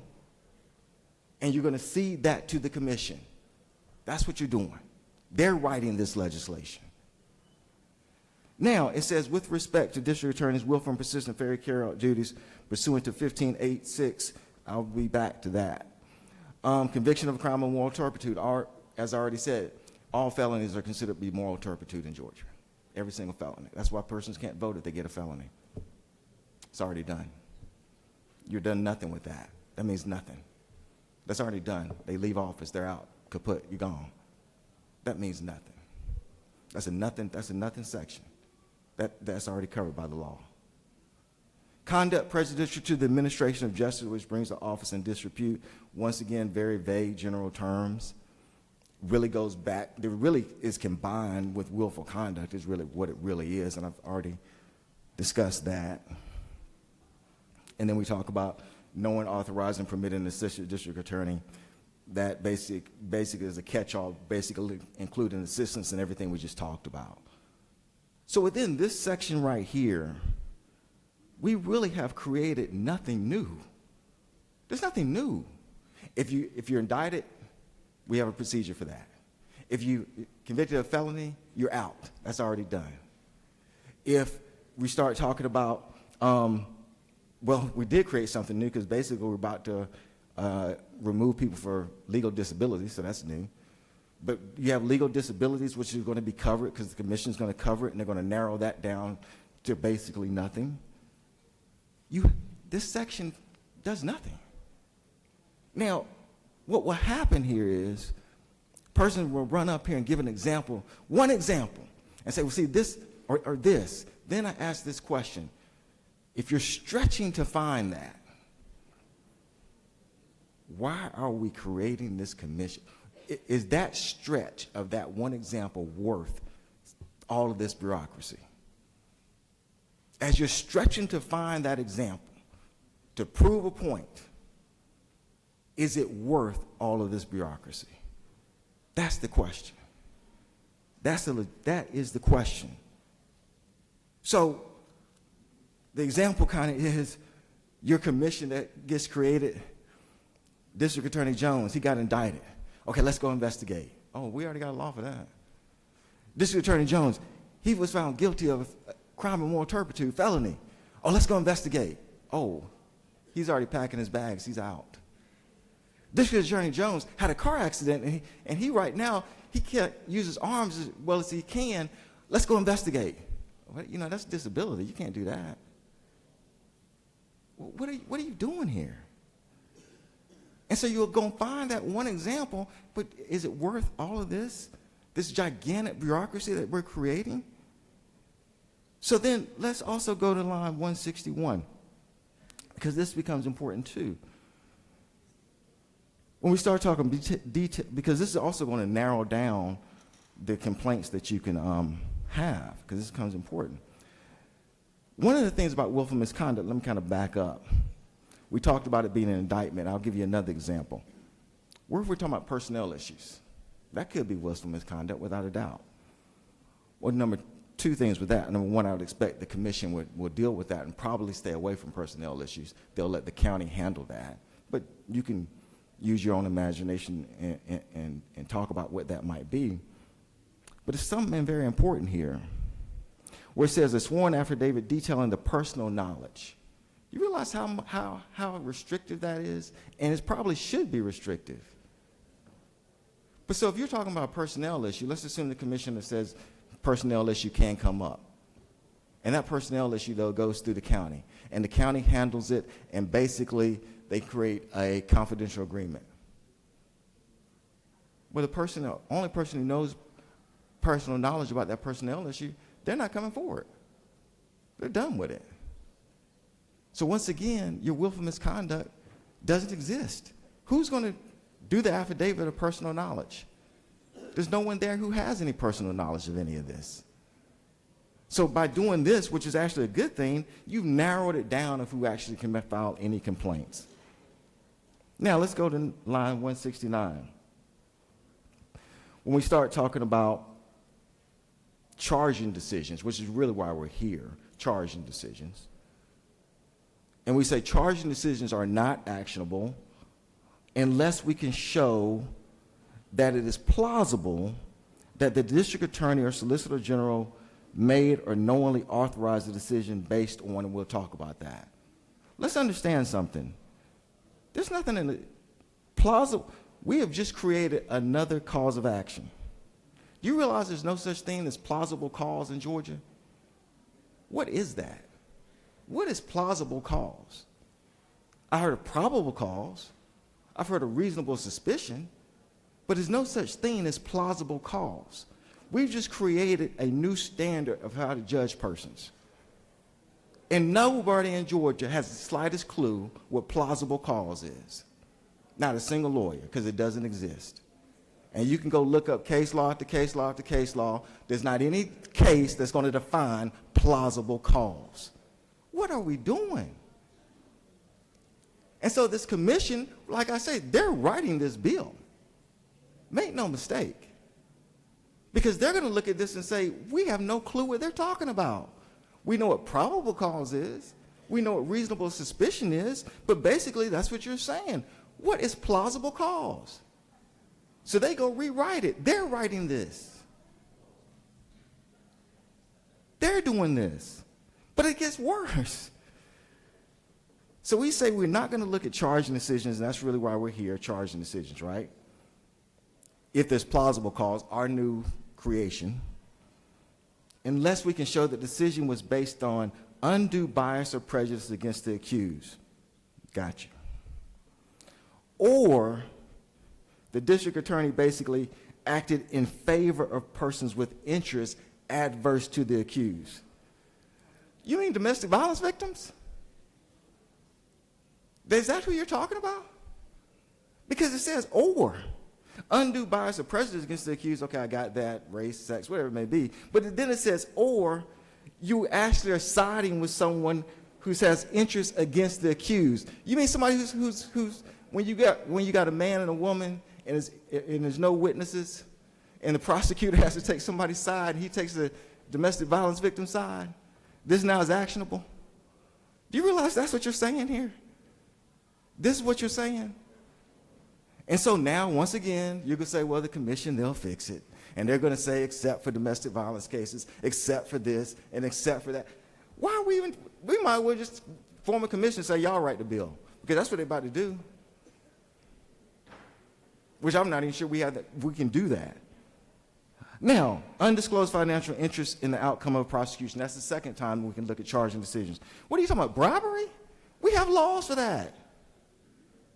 There's already a law in place for that. When you start talking about undisclosed financial interest in the outcome of prosecution. Or are you talking about somebody owns a DUI center?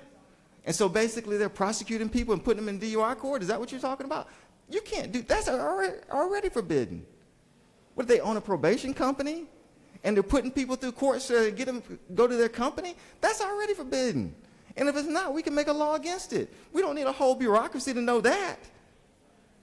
So what are you talking about? You're either talking about bribery or somebody owns something that they're actually trying to put people into their system. You can't do that now. Undisclosed conflict of interest. Now, this does kind of go to the Maud Arbery situation. If we're talking about money, we've already dealt with that. But this is an easy fix. You don't need all this bureaucracy for that. If you're talking about an undisclosed conflict of interest to where somebody does not get prosecuted, like in the Maud Arbery situation, or somebody did get prosecuted. Let's assume we're not talking about financial interest. Somebody knew somebody or whatever it was. We can solve that easily. Make that a crime. I have no problem with that. In other words, if you have a conflict of interest and you prosecute somebody because of that conflict of interest, charge them with a felony. We don't need all this to do that. If you charge someone because you got a conflict of interest and you charge somebody with a crime because of that conflict, charge them with a felony. We can make that law, and I'll work with you on it. If you refuse to charge someone because you got a conflict of interest, and then later, and possibly within that bill, we could say that person is later prosecuted, charge them for a felony. We can do that. But you don't need all this. You don't need 6.5 pages of just stuff till you finally get to the meat and potatoes. And then after you finally do that, it is another 3.5 pages of bureaucracy after that. And then finally we get to the big one. The big one. You cannot have a stated policy which demonstrates the district attorney categorically refuses to prosecute and all that kind of stuff. You realize that already exists? OCGA 15.18.6. The requirement of a district attorney and solicitor general says the same thing. You are required to draw up all indictments or presentments when requested by the grand jury and to prosecute all indictable offenses. Do you understand what that means? It's not indicted offenses, it's indictable offenses. Meaning, if you got something sitting in your office and it's indictable, or in the case of a solicitor, you can charge an accusation, you are charged by Georgia law today to file that case. That already exists. You haven't found anything. There's no eureka moment. Oh, we got him now. We just found something. That already exists. And there's a remedy for that, which is called the impeachment process. And if we wanted to try to establish another remedy, we could do that too. But that does not say indicted. It says indictable.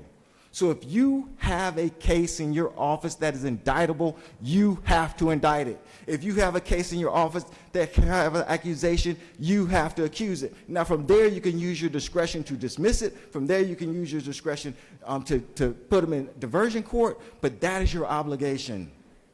It exists today. You have not found anything. There's been no eureka moment. And if that was not pursued, then that's the fault of the legislature. And if a prosecutor was sending out these edicts, they were wrong. Doesn't matter if they're a Democrat or Republican, they were wrong. They were wrong based on a law that's been in existence since at least 2010. And that is why I'm standing opposing this. We don't need this bureaucracy for that. For what we're proposing here, it's not as complicated as you really think it is. Most of this already exists. Some of the things that you're providing for are illegal, quite frankly. And the commission, they're going to narrow all of that down. But then at the end, the last page of this, you don't know whether to laugh or just throw your head down in your hands. This is what's so ridiculous about all of it. Prosecutors are out of control. They're running amok. Georgia's at risk. And we are not taking the first complaint until July 1st, 2025. Georgia is at risk. Prosecutors are just running wild. Prosecutors gone wild. And we're not taking the first complaint until July 1st, 2025. And the fact of the matter is, all the things that we're trying to prevent, either we can actually create a law, as I said we could. If you're telling me that somebody prosecutes somebody because of a conflict of interest, make that law. Let's make it. Let's tighten it up. Let's make that law, and let's charge that prosecutor. If you're telling me that somebody is not being prosecuted, I'm not talking about we already got the law about the money aspect, but somebody's not being prosecuted because they know somebody, and that person is later prosecuted, make that law. But guess what? That law ain't going to be made because we're going to sit here and wait till July 1st, 2025 to create this bureaucratic nightmare. Person, if they're a solicitor, if they're a DA, they come on, they come off. If this happens, they're on and they're off. We don't need it. And in this situation, that's why I said I hope that you're actually listening. This isn't about party. when I first approached this issue, yes, it was all, oh, they don't want Democrats to be prosecutors and all that. But the more I got into this, I was like, this is not good. It's not a good bill. It just isn't. It's not good for the Republican prosecutors. It's not good for the Democrats. It's not good for the public. Because some things, if they're not actionable right now, we could solve this with a legislation over the summer, and we could put that legislation enacted next year. But according to this, we got to wait till July 1st, 2025. So if some of these problems exist, and I sit up here and gave you some of the remedies, we're going to wait to remedy the situation. So we got prosecutors out there. You're telling me we got prosecutors out there that own probation companies and putting people through probation, and we're not going to do anything about it July 1st, 2025? That's where we are? This isn't a good bill. That's why I'm asking you not to vote for it. And with that, Mr. President, I yield for any questions. Senator, you do have a couple questions. Senator from the 46, you wish to rise? Yes, thank you, Mr. President. Will the senator yield? Yes, sir. Okay, you mentioned Title 15-18-6 that prohibits prosecutors from agreeing to blanket refusals to enforce the law.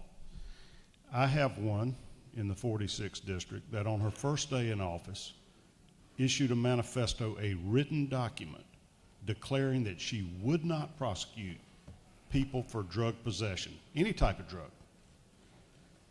Nobody's enforced 15-18-6 now. Is this the impeachment process? That's never been done. That's the impeachment process. Right, yes, so sir. that is so cumbersome that we've never done it. Or also, you could also go through, because if you look at the remedy, it's the impeachment process, but also says any other available remedy by law, which of course would be going to the state bar and showing that the person is not fulfilling their role as a prosecutor. And that's, we also know the state bar just created some more guidelines, 3.8 as far as prosecutors are concerned. But I think the key thing is that that already existed. And so that person, no matter who, would have been in violation of 15.86. So I get that the impeachment process may be cumbersome, but I also would say that under that enforcement level, it does say any other remedy at law, which of course would be the state bar, which is normally what would happen, and that happens all the time. Prosecutors get taken to the state bar many times. Senator, further yield? Yes, sir. Would you explain that impeachment process to us? Because my understanding is it's never been done. It has not been done, and it is very difficult. It's similar to normal impeachment process. What I would say is, and I looked at this, if that was the only remedy, I might agree, but it's not, because I think the correct remedy would be from a prosecutorial guideline to basically take the person to the state bar. And I think that would even be quicker than this oversight panel, quite frankly. This oversight panel will take more time than it will take to file a bar complaint. Senator, further yield a final question? Yes, sir. All right, so I'm an attorney in that circuit, and I'm going to be expected to take a bar complaint against my own DA that I have to appear and represent clients before in order to I don't think that plays well with you when you're now have antagonized your own DA by filing a bar complaint against you. But your attorney doesn't have to file that. In fact, most prosecutors will tell you that's members of the citizens that file against them.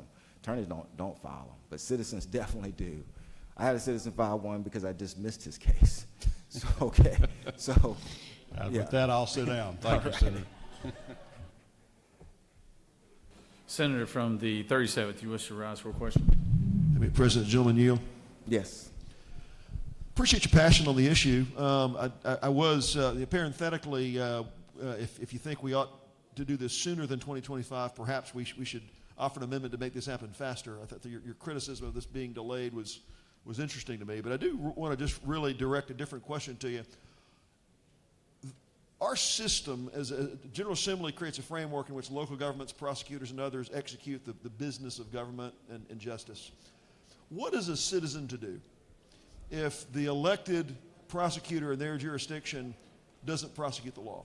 If a victim of any political party finds himself in a place where an elected prosecutor, with the mantle of being an elected prosecutor, determines that in this case or their particular case, the law's not worthy of being prosecuted with vigor. Our whole system is intended, is it not? And it's based on prosecutors prosecuting crimes with vigor, and the defense attorney defending the defendant. This adversarial system, is it not true, is intended and presupposes the prosecutor is going to vigorously prosecute the law. What is a victim intended to do under the system we have increasingly today, where prosecutors are not vigorously prosecuting the law? Well, so we got two different things, because when you say categorically won't prosecute, I think we're probably talking about more of the drug cases. To be clear, not categorically not prosecute, but vigorously prosecute within the fullness of the law. Now, so let's just kind of deal with it. Of course, we still have the bar situation. But number two, this is just me talking. I would be, unless shocked and disappointed, if a prosecutor is not prosecuting cases that have victims involved. For years, when I was solicitor, I wanted to create a domestic violence court. That was my number one passion. The case I'm most proud of, and I won't give the details, is the case that everybody told me to dismiss, and it dealt with a female victim on a case. And that was in like 2000. It's the most case I'm proud of. So if you give me a prosecutor that's not prosecuting cases with victims, they shouldn't be a prosecutor. And that victim ought to go out, that survivor, ought to go out and make it known that that prosecutor's not doing that. And they should be taken to task for it. But remember, they can also still go to the state bar. But I would be surprised and shocked if you had that happen. Just gentlemen, further, one more Yes. question. My law enforcement agencies tell me all the time, Ed, when we stop enforcing small crimes, we stop enforcing reckless driving, we stop enforcing speeding in neighborhoods, we stop enforcing trespassing, vandalism, felony crimes rise. My concern is, and what we're seeing there, I think the wisdom behind Senate Bill 92 is that when prosecutors believe that turning their back on a category of crimes because they don't have the kind of victim that they're looking for, creates a sense in a community that the crime's not being prosecuted. It gives a green light to criminals, and I believe this begins to provide accountability for victims who may be the minority in their community and wanting to see crime prosecuted vigorously, but are helpless without some response by the General Assembly. This begins to address that issue, and I would ask for your support for it. So, I would go back and say that this bill really doesn't do what you're saying in that sense, in that situation, because you always have prosecutorial discretion. Now, what we've been told is that this bill doesn't affect prosecutorial discretion. So if we're now saying what we've been talking about is categorically not prosecuting, we realize now that has never been the law. You can't do it. So once you take that out of the realm, because it shouldn't be doing that anyway, so a case gets charged, the prosecutor still has discretion on how they're going to do that case. So if we're saying, then I really got an issue with government overreach. Are we now saying that we're going to look at discretion of the prosecutor? They've charged the case. They've charged it. Do you realize that would mean going to each individual case and understanding each individual case before you could actually go into their discretion? but isn't it true? We have elected judges that have a JQC that provides some level of oversight. To suggest that elected prosecutors, are absolutely independent with zero oversight of any kind structurally by this General Assembly, I think that's an oversight. I think no one should have absolute, unquestioned accountability. Is it not true? And I think isn't it true that this gives a structure to begin to provide some kind of accountability? No, I would disagree with that. I think this structure is unwieldy, and I think it goes too far. And I think by the time they narrow all of these things down, we're going to realize, and I didn't realize to my colleague from the Senator from 42nd said it's $1.5 million, that we've just wasted a bunch of money. Mr. President? You have one more question. Yes, Senator from 26. Thank you, Mr. President. Yes. The gentleman yield. Yes. Didn't we just have an example that tells it all in Brunswick, Georgia, about the DA in Brunswick, and the governor stepped in and did what he needed to do? Well, yeah, the government stepped in and did what he needed to do, but I would say that shows, number one, you already have an investigatory process that exists, and then number two, it goes to my point, which is greater. We don't need this to solve that. We don't need an investigation. I'm telling you point blank, if you have district attorneys that are refusing to prosecute cases because of conflict of interest, they ought to be charged with a crime, and you don't need this unwieldy thing to do that. Thank you. Thanks, Senator. Senator from 56, would you like to speak at the wheel?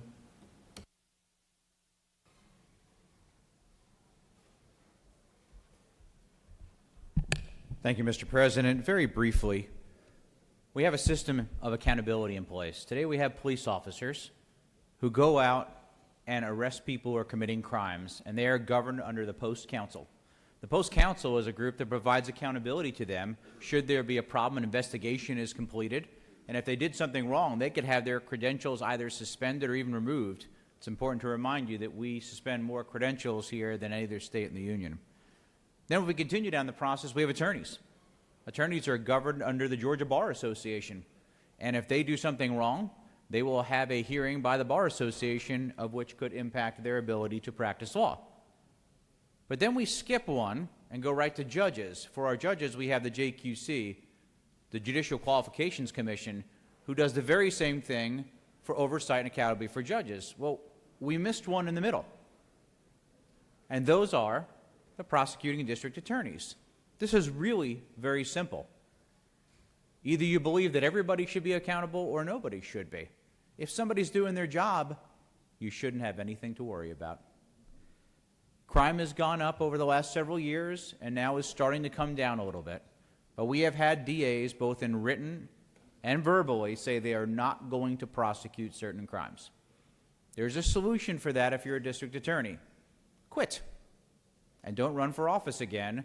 And join us here in the Georgia General Assembly to try and change the law. That is what a legislature does, not what a district attorney does. In fact, we've seen some across the nation where they stopped prosecuting all sorts of crimes, assault on police officers, and that's just simply wrong. So to my many friends and prosecutors out there, some that agree and some that disagree today, we're still going to work together, we're still going to battle crime, but let's move forward and do the right thing to provide transparency and oversight. I yield the will. You have no question. Does any other senator wish to speak for or against the measure? Got a late amendment being filed.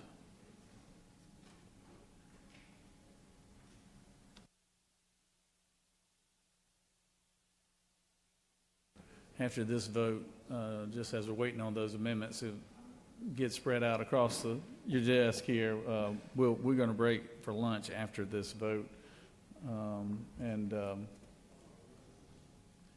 So depending on how long this amendment takes, that is the plan. After this bill is completed, we'll break for lunch.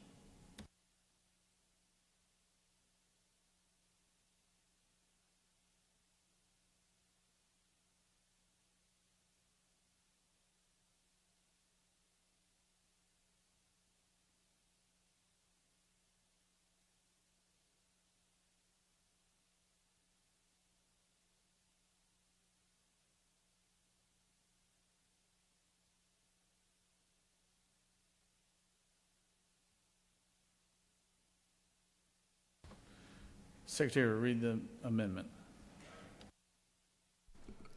Senator Tillery of the 19th and Robertson of the 29th offer the following amendment, Amendment 2, to amend Senate Committee Substitute to Senate Bill 92 by, on line 231, amend April 1st, 2024 to read October 1st, 2023. On line 232, amend April 1st, 2025 to read April 1st, 2024. On line 233 to amend July 1st, 2025 to read July 1st, 2024. On line 234, amend July 1st, 2025 to read July 1st, 2023. That completes the order, Mr. President. Recognize the senator from the 19th to speak to the amendment.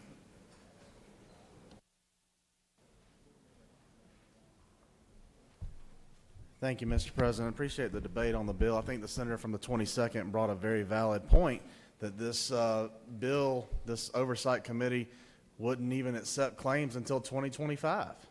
So what this amendment does is backs that up. There were several things in the bill that were laid out by dates.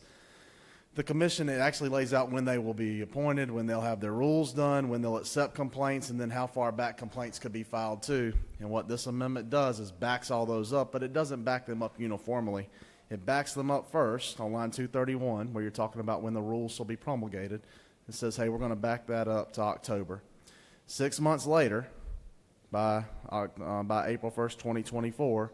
Let's see, because that shall commence in October. The rules should be out by 6 months later, which will be April of 2024, which then you should be able to file a complaint as of July 1st, 2024, and it should be able to date back to things that happened after July 1st, 2023. You may not accept complaints back until 24 when the rules are done and everything's done then.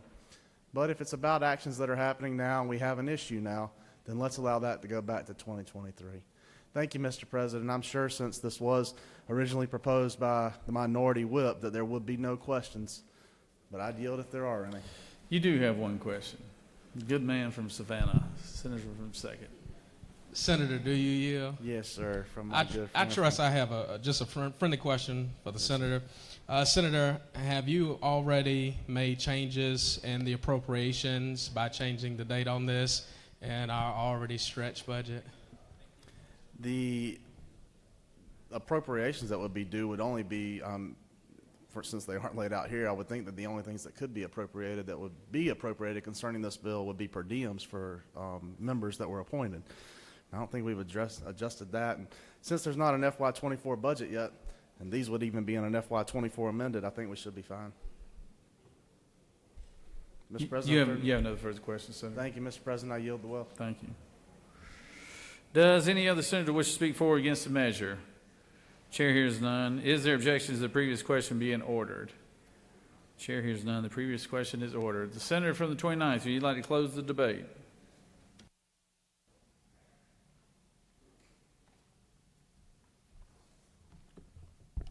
Colleagues, I had to call my wife and tell her to cancel my River Center tickets because I've already been to the theater, and it was here today. So if we have laws on the book, we don't need anybody to enforce them. If we have Title 16, that's good enough. Let's get rid of our law enforcement officers. If we have all these other rules, we don't need anybody to enforce them. We see what happens in our schools. We have rules throughout our schools. There's nobody there to enforce them. Everything's fine. We have judges, Superior Court judges, that sentence people to death row who have oversight. And I thought I heard somebody say I brought up one single case. I think I brought up a case out of Brunswick. I brought up a case out of the Chattahoochee Circuit. I brought a case up, talked about the inaction of district attorney in a county near our state university. And I talked about the misconduct of a district attorney right here in Fulton County who is no longer the district attorney. And those are the ones we know about. Because let me tell you, to the senator from the 46th inquiry, I searched and I searched and I searched, and I think I may have found an artifact from 1960 that may have had something to do with impeachment. 1960. I'm an old guy, and that's older than me. 1960. And then during committee, amazingly, didn't hear any of these overt concerns. Voted out of committee, few questions, talked about a few things. Let me tell you something. I spent over 30 years in the criminal justice system. I welcome oversight into the criminal justice system. I welcome it. I want the individuals in the criminal justice system to be held to the same standard that I was when I was there. I want the standards to be increased.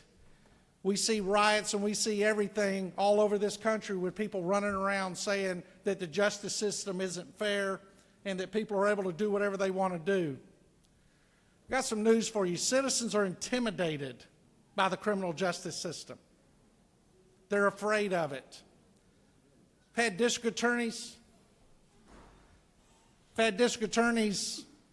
call people on the phone offering to make deals, saying, if you drop the complaint, I'll see if I can get an indictment. Got the recording. It is ridiculous to think that we put all this oversight in the criminal justice system and we carve out one little spot for the people with the most important responsibility of indicting. Yes, we have laws throughout the books that we could easily push towards somebody, But I can tell you from experience, and the people that live in the Chattahoochee circuit can tell you from experience, when they tried the bar and they tried other avenues, they found a chasm of hopelessness. And then somebody said, well, do a recall election. Yeah, spend that money, raise that money, go through what's required to get the petition approved, go through the court system, and then go register with ethics, because every dollar you raise in your recall campaign has to be reported just like it's ours. From the information I read, this is the best way to handle this. And you know who like this, who really like it? Good district attorneys, good ethical solicitor generals who do their jobs, review every case, and understand that under Title 15.8.6 and 15.18.6 and 15.18.66, that there's a shopping list of responsibilities that they have to adhere to. And they appreciate the fact, because they're going to do a good job, and they're going to continue to get elected for citizens who want solicitor generals and district attorneys that do a good job regardless of what party they are in. And I will say this in closing. Anybody that wants to sit down afterwards and we'll talk about getting politics out of the criminal justice system, you've got an advocate right here. I ask for your support for SB 92. Let's protect the citizens of Georgia, and let's clean up the criminal justice system where it needs to be cleaned up. And with that, Mr. President, I yield the well. Senators yielded the well.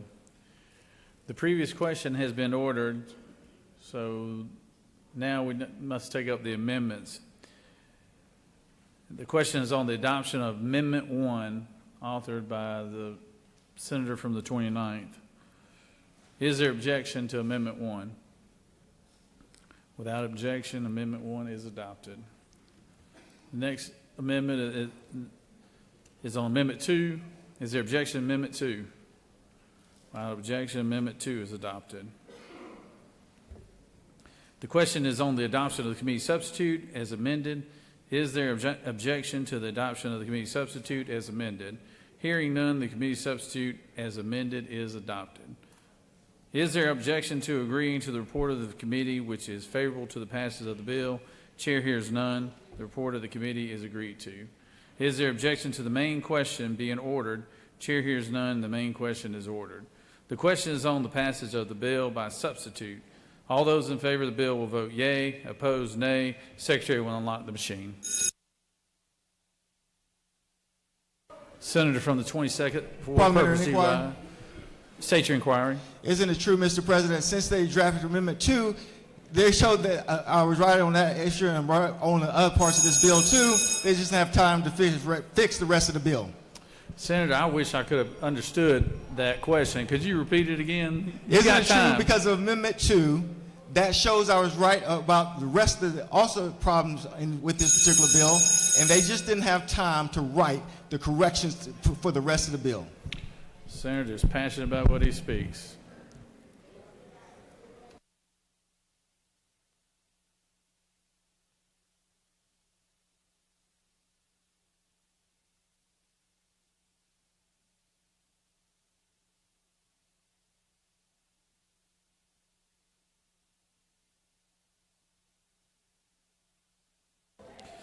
On the passage of the bill, the yeas are 32 and the nays are 24. This bill, having received the requisite constitutional majority, is therefore passed by substitute.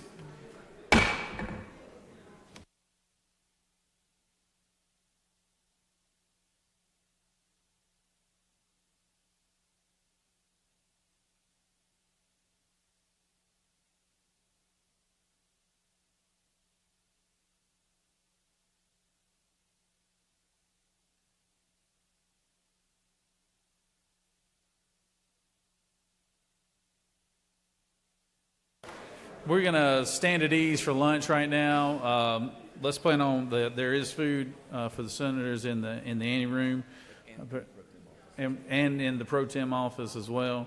We're going to break. We'll reconvene here about 1:30. Break for about an hour lunch.